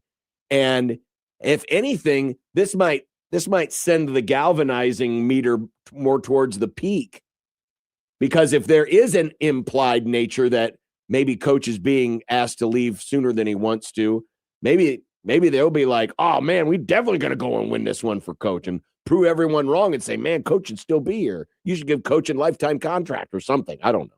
But I don't think this changes the Utah motivation for this game at all. I think they're going to be very motivated to win one. The galvanized meter is still full. Win one for Witt. Win one for Kyle Whittingham. That's my read. That's what you're saying they should do. Beat Nebraska's ass, says John Bishop. I'm not saying that's what they should do. I'm saying that's what they intend to do. That's what they intend to do. By the way, delivery driver Doug has a question for us about our cross-train contest. Yeah. How about a head of lettuce with some Dorothy Lynch? Any salad, you know what? Any salad dressing. In fact, oil and vinegar. In fact, I tip my hat to you if you got a bottle of Dorothy Lynch on you. What, Nick? I don't like Dorothy Lynch. I love Dorothy Lynch. The sweet and the tangy? It's too sweet. I'm with Nick. I love Dorothy Lynch, man. You know what I haven't done in a while is make my own dressing from scratch. I used to do that all the time with some vinegar. Well, you've been too busy making buffalo sauce. Nick, you're not wrong. I left some at Friendsmith's a couple weeks ago. I was so sad about it that I made a new batch at home so I could dip my fries in it. Your friends were like, sir, this is the best buffalo sauce I've ever had. It did get complimented, not to brag. Aaron texts in about Utah. They are way better. They will kick our ass no matter what. Yeah, it's going to be tough. We asked a question, and it's still up, by the way, on the JTech Construction Zone Twitter page. We know, obviously, a lot of things are going to change before 2026 kicks off. A lot of things are going to change, and you'll get more than ample opportunity to vote in our Husker Expectations poll. 4 phases. Which will start after the bowl game. Yes.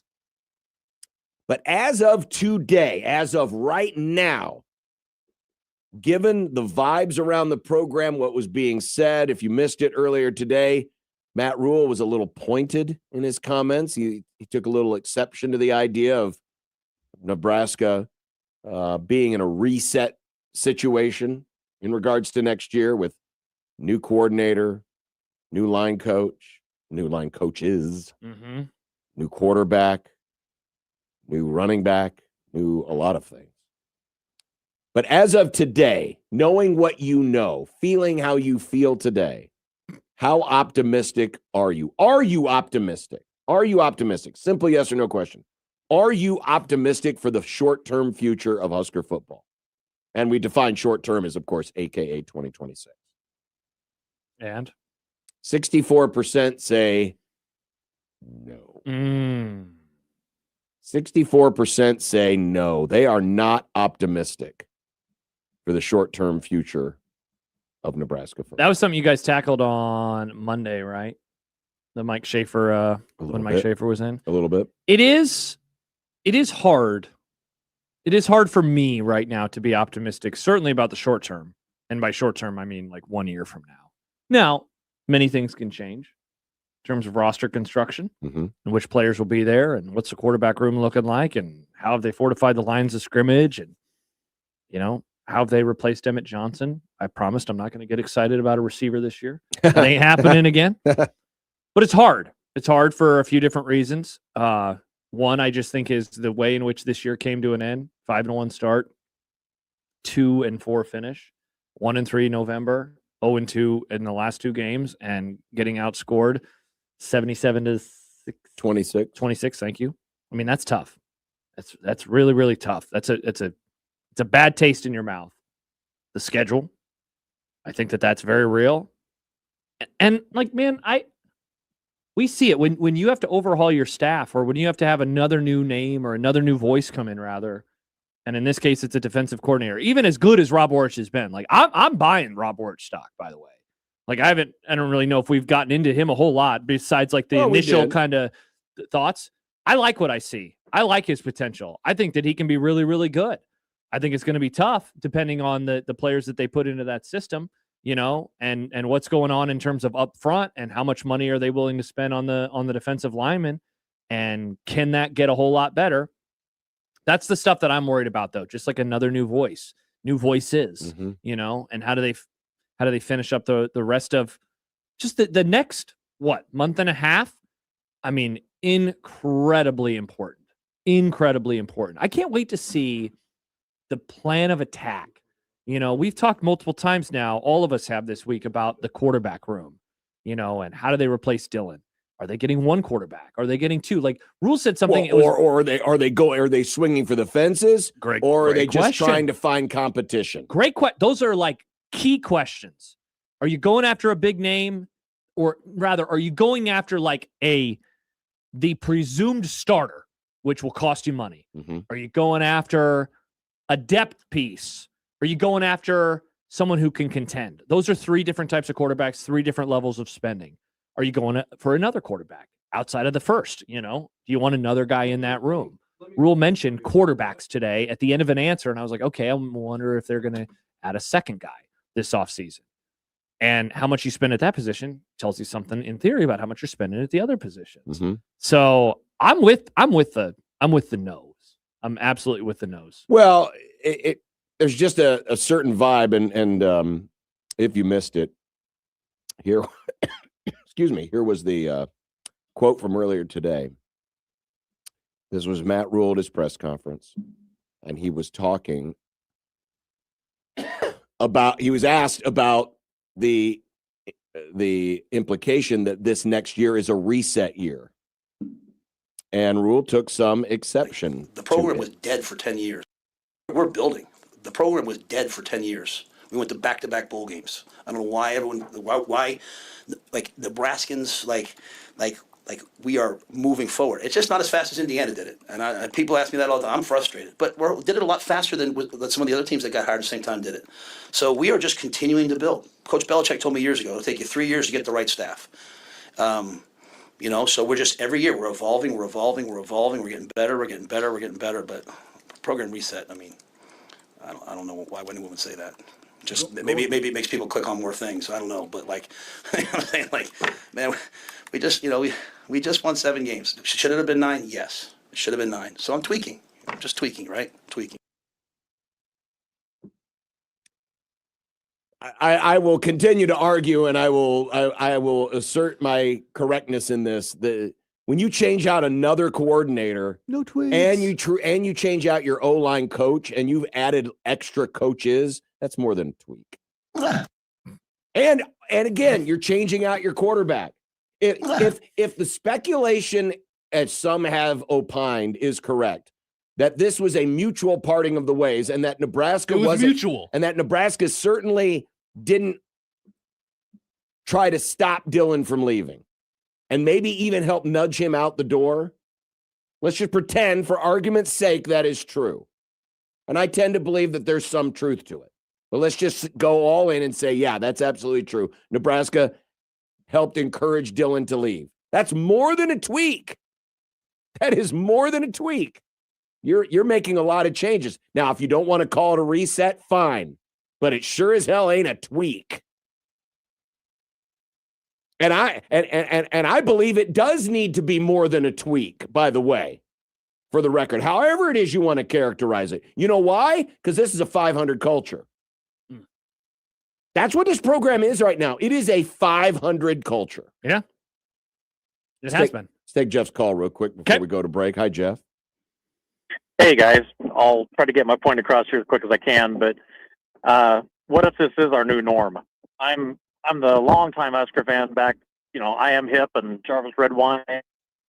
I believe in them, but we don't have a hotbed of recruits. I know we got good recruiters, but like as far as being like in a Florida or Texas, what if we are the new Texas A&Ms, or always striving to just be in the top 25 at 9-4, 8-5?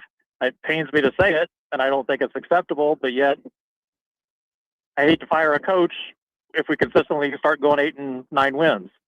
Look how long it took Osborne, but it was at 10 or 11 wins sometimes. But go ahead. Well, Jeff, they still have to get to 8. They still have to get to 9. No, I know. I know. Maybe the harder question to ask is, what if 8 wins or 9 wins is the new ceiling? Yeah. Are people willing to live with that? Yeah, and I agree. I mean, are we good? Are we good with that, or do we need to go higher yet? But I don't know. We'd love to go higher, but are we going to fire a coach for getting 9 or 10 wins like we did with Pelini and Solich? Well, he's got to get there first. Yep, I hear you guys. Yeah, thanks for the call, Jeff. Yeah, I would say this, and even in the conversations that we had earlier, it's not that we're making any case to move Rule along. No, right now, no, because A, that's not going to happen, and B, yes, there has been little bits of progress, little incremental steps of progress, little tweaks of progress. You can still look and say, why is this off schedule? Because this does feel off schedule. That's the thing. Yes, it doesn't. It just, the way I described it, I don't remember if it was you yesterday or a couple days ago with Schaefer, or even Matt, but there's just like a look about it. Yeah, they're better. They're winning more. Oh, it was you yesterday because we talked about special teams. Special teams and turnovers. Those have very much improved. And yet, they're barely winning more. Mm-hmm. And so that tells me like they're like worse at like everywhere else. It's like they're fixing kind of the ways. And I love it. I love special teams improvement. I love not turning the ball over. But in a way, it kind of makes it more frustrating that they were able to make, especially with special teams, such a massive gain. Mm-hmm. And for that not to show itself with more. Baymon, guys, we are improving 1 win a year. We will be undefeated in like 6 years.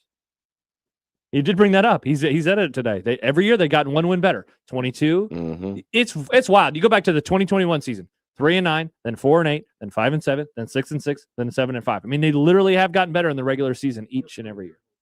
All right, when we continue, we've got predictions coming up here on 1620 The Zone. But first, John and Josh here for Underdog. It's another big weekend of the NFL, and Underdog's best place to get in on all the action. You can go to the Underdog app today and start playing, and you can do it right here in Nebraska. And playing is so simple. You go find different games, different matchups. You can pick from any players on the list, whether or not they'll go higher or lower on a variety of different stats. And for some players, there could be up to 18, 19, 20 different individual stats you can choose from. So there's a wide variety, and you can win up to 5,000 times your cash, and you can play it right now in Nebraska, and we'll even give you a chance for some extra plays thanks to our promo code. The promo code, John, is 1620 The Zone. Also, with Underdog Unwrapped, you'll unwrap tons of promos all throughout the holidays, kicking it off with a boost for Jake Paul's big fight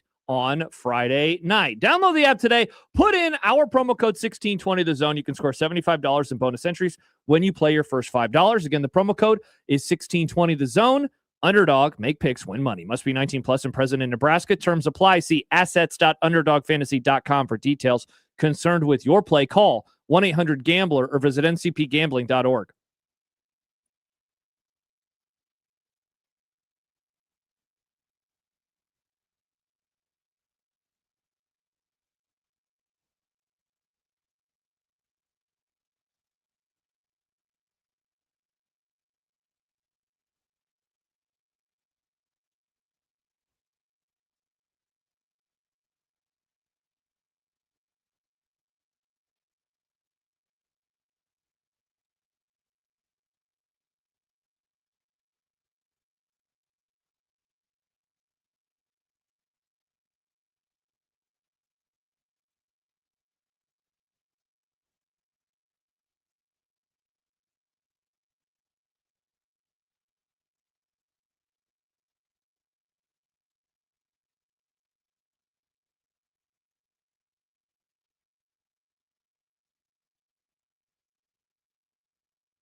Ladies and gentlemen, it's time for predictions. Over, bet the over. Vikings in the over. Nick is in first place. Oh, would you look at that? This is statistically my best segment, too. Stretch of prediction. Nice job. Volleyball. We'll catch up someday, kid. Famously, Nebraska not playing this weekend. But yet there are strangely some Nebraska fans there because, well, we paid for these damn things. We're going to go and just be there anyway, and then maybe we'll go over to the Chiefs game and watch some sad Chiefs football. Oh, my gosh. That would be so depressing. Who wins the title and how many sets will it take to do it in the final match, Nick? I'm going to say Kentucky. 3. Ooh. I'm going to go Kentucky in 4. Let's go Pitt in 5. It's not Pitt. Who is It's it? A&M. I thought Pitt. No, A&M won yesterday. Oh. A&M beat Pitt. Oh, God. I thought they were playing tonight. Oh, no, that geez. was yesterday. I was so Rams-pilled last night. I didn't know anything else was going on. Yeah. All right, fine. Kentucky. Yeah, Kentucky beat Wisconsin. I'm sorry. Kentucky in 4. I thought the semifinal was tonight. I was like, wow. What score bug was he looking at? No, that makes sense. You were all in on the Rams. Kentucky in 4. Yeah. The Ramily. Nebraska's favored by 35.5 versus North Dakota. Whoa. North Dakota. That's a lot of points. Yeah, same. You going to try to earn their good graces, John? Earn this. We need to make that a drop. They ain't nothing I'm ever going to be able to do to earn any good graces with. If you pick them to cover against North Dakota. Online Nebraska ball fan. But I will pick Nebraska because I've seen There you North go, Dakota. everyone. John is on your side again. GBR says John. Or am I doing it to jinx? No. This is a Ken Palm estimated line. What? Have you given up on Bart? Or Bart. Sorry, Bart. Oh, my gosh. That was scary. Yeah. Creighton by 10.5 over Marquette. No way. Marquette. Creighton. I'm going the Jays. Mm. Marquette. Shaka Smart's got a little Dabo Sweeney in him. He's a fake preacher? He does not like the portal. Oh. At all. Okay, I was wondering why they were bad now. Okay, that makes sense. St. John's is a 3-point favorite versus Kentucky as Rick Pitino faces one of his old schools. I'll pour one out for the Big East. Go Johnnies. I'll take St. John's. I'm going to go Kentucky. I think the Big East is going to continue to have a bad non-con. I don't know if you know this, but Kentucky isn't that great right now. No, they're not. I know. NFL Saturday night. I can't wait for this game. Packers, Bears. Nick? Bears. The wrong team is favored. Give me Chicago. Chicago! Thank you, Gus. Yeah, I'm going Bears. Wait, the right team is favored. I'm sorry. I meant the Bears. The Gary, yeah, you had me confused. Yeah, my there. bad. I was wondering why you were doing that. Bears. I apologize. The Gary Bears. Yeah. Bears. The Jags are +3 at the Broncos Sunday afternoon. I got a weird feeling about this one. I'm going Jacksonville. I'm going to ride with the Broncos. They can't lose. The wrong team is favored. Whoa. Trevor Lawrence, Nick. Mm-hmm. Get out that long hair, folks. I like T-Law. The total in the Chargers-Cowboys game is 49.5. The Chargers might score that many points by themselves. The over is hit. Yeah, but Eberfluss is up in the booth now. Oh, that'll be great. I thought I wrote down a stat for this. Nope, I didn't. Yeah, over. What are we doing here? Yeah, over. Yeah, come on. I'm going to take the under on this one. Chargers aren't. I'm going to take giving up a point on this one. Chargers are not scoring that many points, and I think there could be some turnovers in this game. Okay. Bucks -3 at the Panthers. Nick? Bucks. I don't know what to do with this game. Push. So I guess I'm going with the Bucks to win. We'll go with a push. Panthers. Wow, we literally picked the 3 things. Look at us. Montana State. Yes, FCS semifinal action. Montana +5.5. I'll take the team from Montana. But which one? Montana State. I agree. It's a sweep. Wow. Congrats to Montana. Illinois State -2.5 at Villanova. Man, Villanova going through that Big East football gauntlet. I like Illinois State, though. I do too. I'm an old Valley guy. Go Valley. Welcome to the Valley. Welcome to the Big East Valley or Valley to the whatever. It's got to be your Valley. I am also a Valley guy. I'll conference cheer. Tonight, Alabama +1.5 at Oklahoma. I'm riding that defense. Boomer! Now I can say it. The wrong team is favored. Bama's been a lightning rod. They're going to get it done tonight.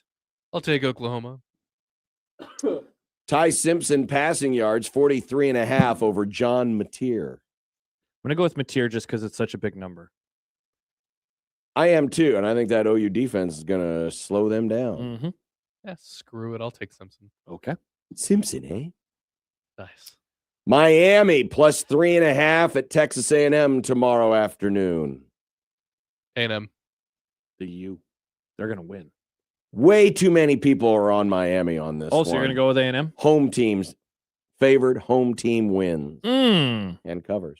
Carson Beck over under 234.5 passing yards. Over. I'll go over on this one. I'll agree, only because they'll have to. Tulane +17.5 at Ole Miss. Ole Miss. I've been saying it all week. I'm going to ride with the green wave. I will use the hook as my protection, but I think Ole Miss wins this by 2 to 3 scores. Yep. Come on, Lacey, over under rushing yards, 126.5. Over. Slide over. Under. Big Jim Madsen is a 3-touchdown dog at Oregon. Ducks roll. Quack. Quack. Quack. Quack. Quack. Quack. Quack. Quack. Quack. Quack. Quack. You ever see Mighty Ducks? No. What? Yeah. My God. Never cared about hockey. Yeah, but it's a kid's movie. It's a Disney movie. Yeah, but it was a hockey Disney movie. Yeah, I was watching Halloween Town. Whatever. I'll take Oregon as well. Will there be a special teams or defensive touchdown in this game? Absolutely. Yes. This is always an easy point to get from Josh because he always says yes. But John, there'll be a defensive but that's special in the teams NFL. This is Oregon and James I Madison. can see this happening here, though. Oregon. Nope. Wow, look at us. We got it done, and we still got seconds to spare. Real quick, Wow. Michael Severe. I don't know anybody on Miami. Everyone I know is on A&M. I've heard a lot of people talk John Miami. works with The Happer and me. No. so- But a lot of the analytics folks, Parker Fleming's got Miami. A Mm, lot of people. Parker. I've heard a lot of people like Miami in this game. You know who else we like?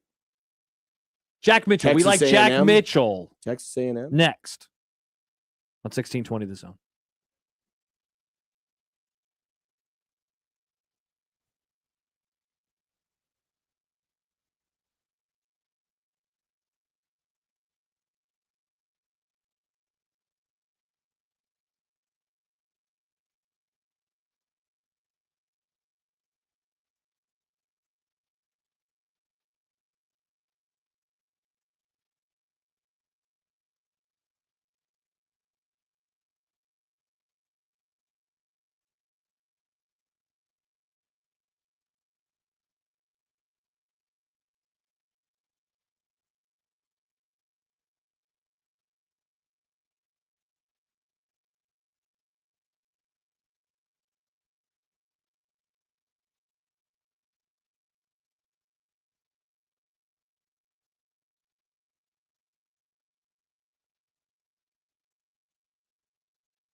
We're coming, I think. We're friends from the zone. There they are.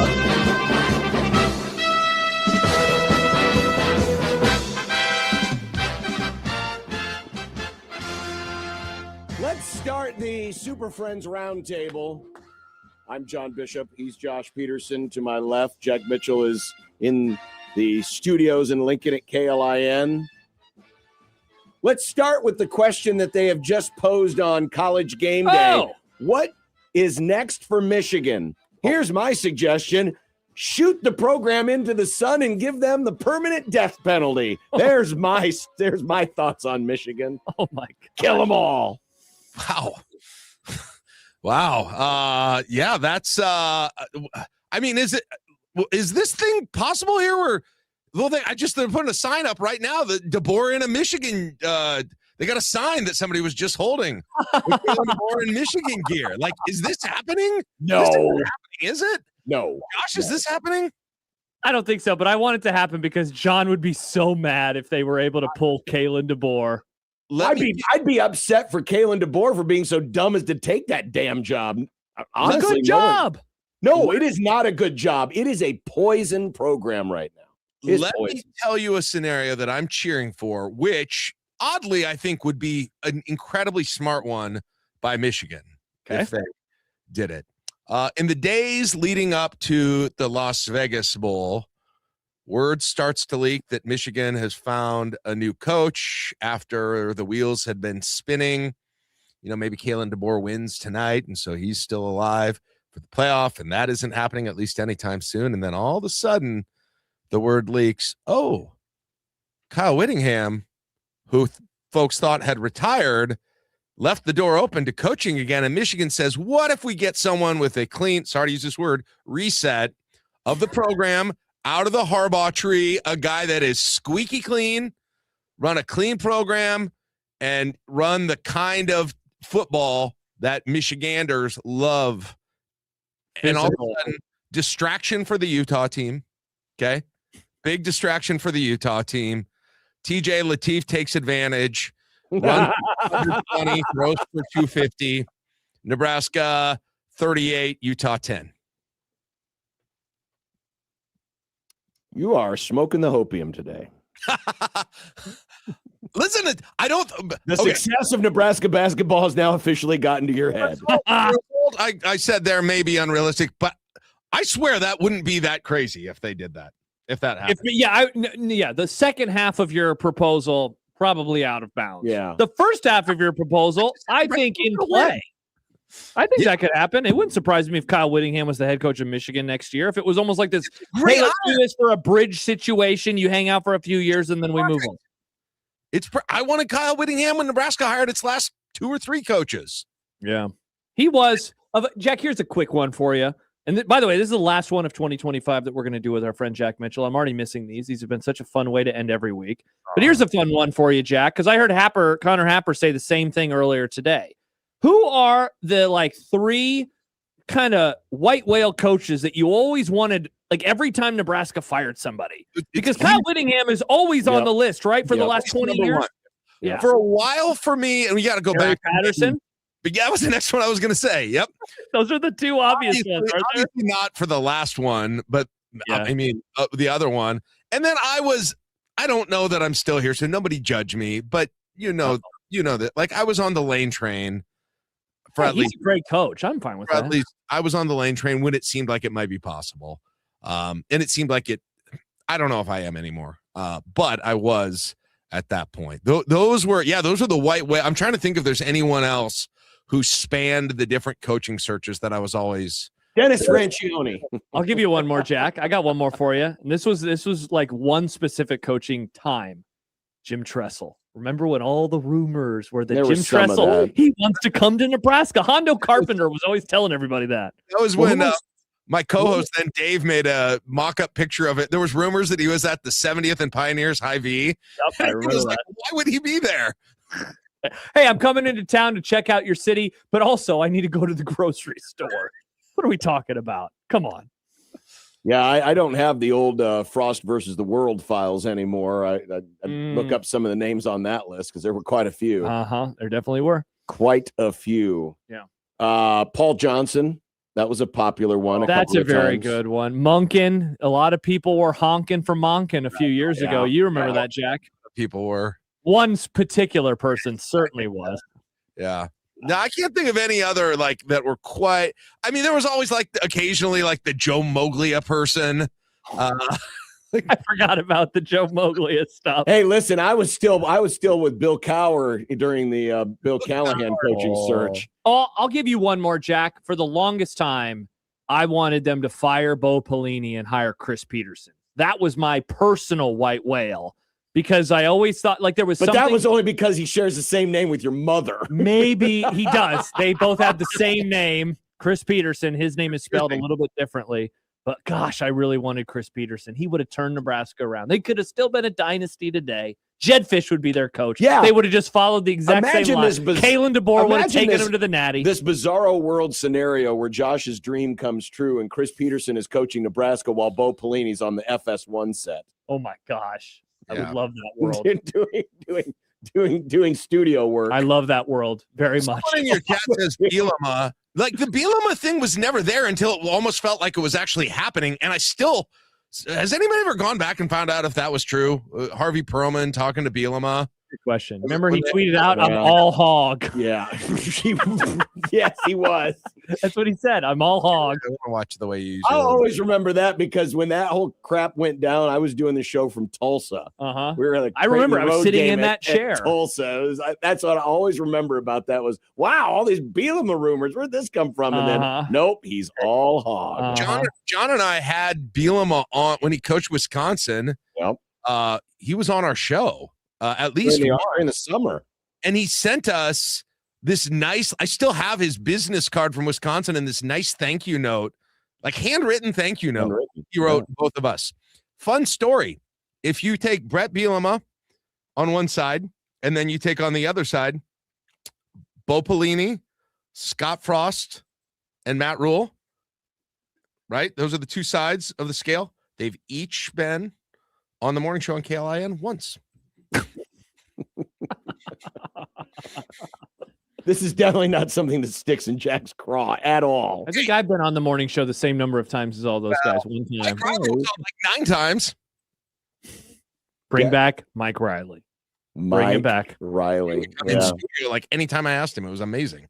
I asked this question earlier this week, but now that the Dylan era is done, if your present day Jack could travel back in time 2 years ago, almost exactly to the day, by the way, when he committed, to tell 2 years ago, Jack, hey, Dylan's going to be gone. And here's how it went after 2 years. How do you think past Jack would have reacted? Oh, man. Because when you put it in those terms, it feels all underwhelming. Well, yeah. I mean, I think that's it. That's all there was. Yeah, for sure. I think everyone kind of thought, hey, this is different, right? This is going to be different than it's ever been here. And in terms of the type of quarterback you're getting, in terms of the level, in terms of the NFL future, and mix him up with what Matt Rule is different than anything we've ever seen. So yeah, for sure. I think everybody would be disappointed, right? With that kind of an outcome. Although, team, as Rule pointed out today, there's been improvement over 2 years, but I don't think anyone was shooting that low with their imagination at that time.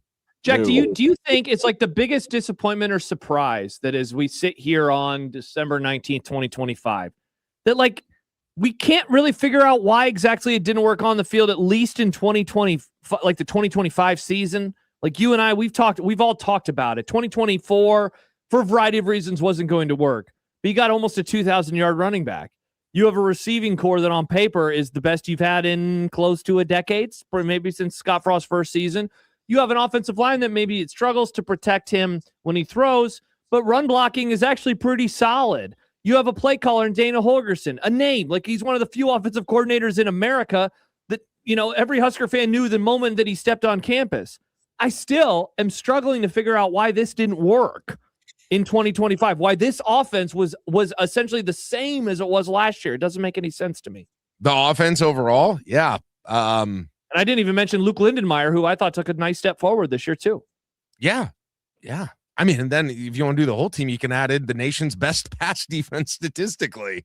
If you want to add in the other things that you could tell yourself and wonder what it was. It just felt to me like they never, ever got to a place where the offense was really comfortable being what I think they really wanted it to be. We've talked about this before. There was nary a deep ball thrown the entire year. Almost none. The wide receivers weren't utilized in a way to the degree that the wide receivers were game changers or had big catches, or anyone had big catches. It was the run after catch.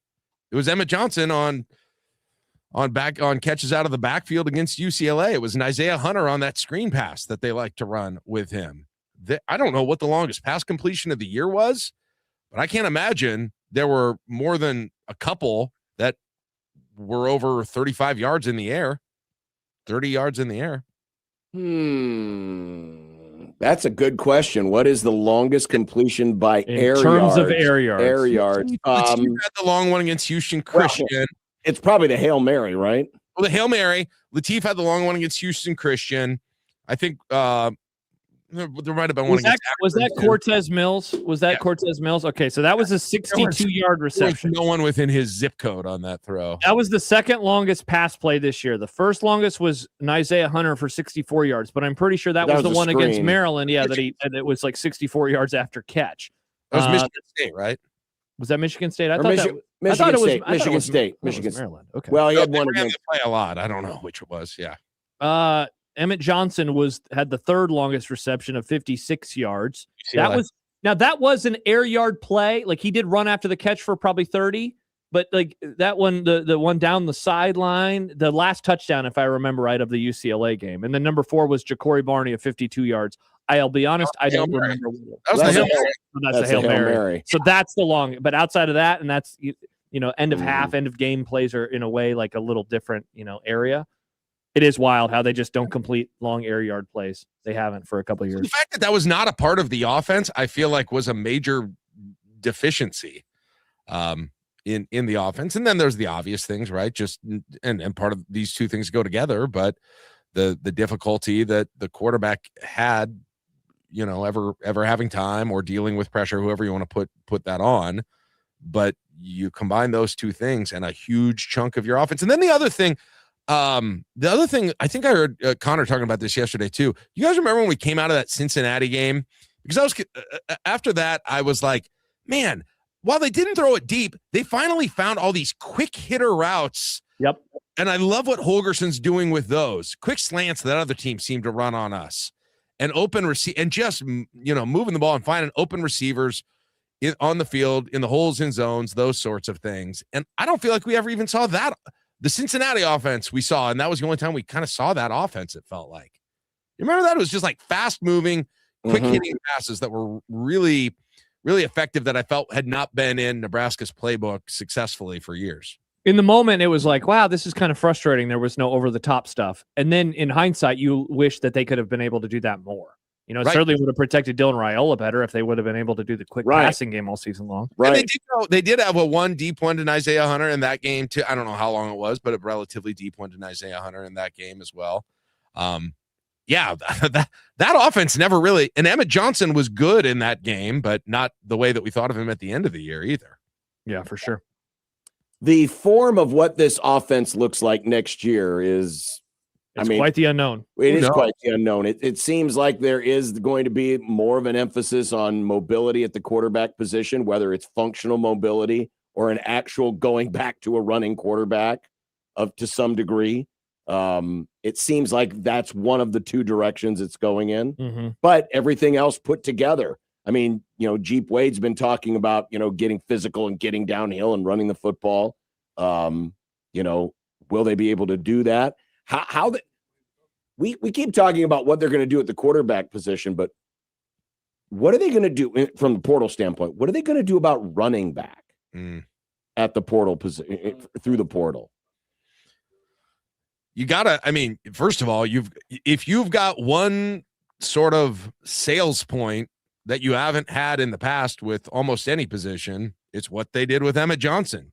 You Bingo. carry around that one sheet with Emmett Johnson's progress during his career here under this coaching staff and where he ended up. And I mean, I think that's real. Like, I think players are going to look at that and look at the progress that happened there. And yeah, I think you've got to go out and get now. I don't like, if it were me, I wouldn't go be shooting for, and I don't think they're can get it anyway, one of the top, 5 to 10 quarterback transfers according to the ratings. You got to find a diamond in the rough, I think, at quarterback, and they usually are there. At running back, I would shoot pretty high. I think they can, and you don't know who all is going to be in the portal. I know Dylan Edwards is in the portal though from Kansas State. He's interesting to me. I don't know if there's reasons he would or wouldn't do it. He's probably number one, I'm going to guess, if you look up the Rivals or 24/7 transfer ratings.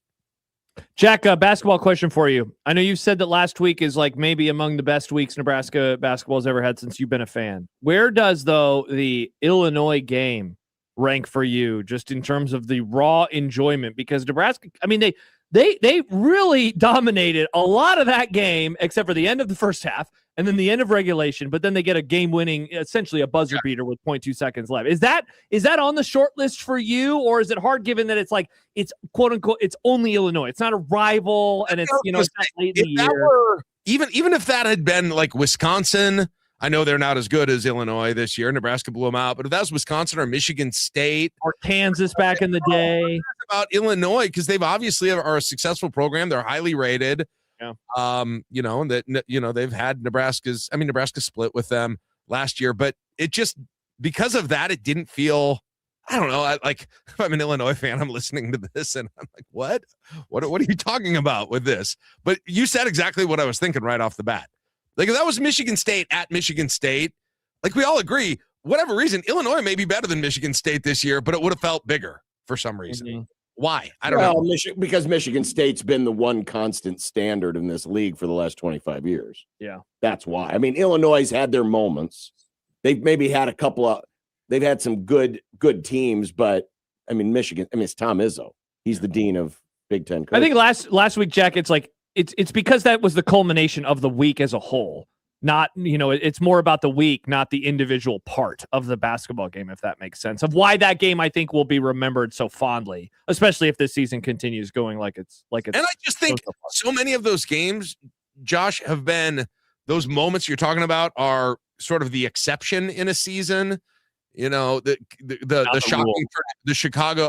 shocking Purdue at home as number one. When they went Tim Miles year and went out and beat Michigan State in that 2014 season, like, that was far and away their best moment of those seasons. Like, you watch that now, and whether you're being greedy or not, you hope that there are 3 better regular season moments than that this year. For sure. Well, I'm sure one of them will be Sunday, when they cover that 35.5 against North Big Dakota. number. What do you think about this one, Jack? Just beat Winthrop. What about Winthrop? If you're playing the transitive game, everyone in Nebraska played Winthrop was like, hey, this is a NCAA tournament team. This is the best non-conference team they can face. Well, the Fighting Sioux just took care of them in a snowstorm in North Dakota. One more thing, Jack, because you got to run in like a minute. I know that we've talked about this. The rest of this season being this long prelude to the tournament is just going to be so interesting in terms of how everybody takes it in, because all of the good and even the losses when they come is just going to be, but what does it mean? What does it mean? Can they do it? It's good. Like, the next 3 months are going to be so weird. Yeah. What's going to be when they get that first loss, whenever that happens, if it's, Friday, January 2nd, falling. I knew it. Like, what? Yeah. What is the, who was I read? Somebody said that half the fans are going to get right off the bandwagon once that happens. I don't know if that'll be the case or not, but. And then the crazy thing to think about is, if Nebraska sort of does what the analytics thinks they'll do, there's a pretty decent shot, if they stay doing what they're doing now, that they'll have 20 wins by Valentine's Day, which essentially locks the tournament up by Valentine. I've never had this experience. I don't even know what that. I don't know what that means. Do with your hands. Yeah, I mean, 1991, I guess they might have been in that range, but I don't know, guys. I don't know, but I got to go. Thanks for having me. Bye, Jack. That's Jack Mitchell, our Super Friends Roundtable. And that just about wraps it up for us. We do have a couple minutes left here. What's for dinner tonight? Chinese. I'm going to go get brats and fries.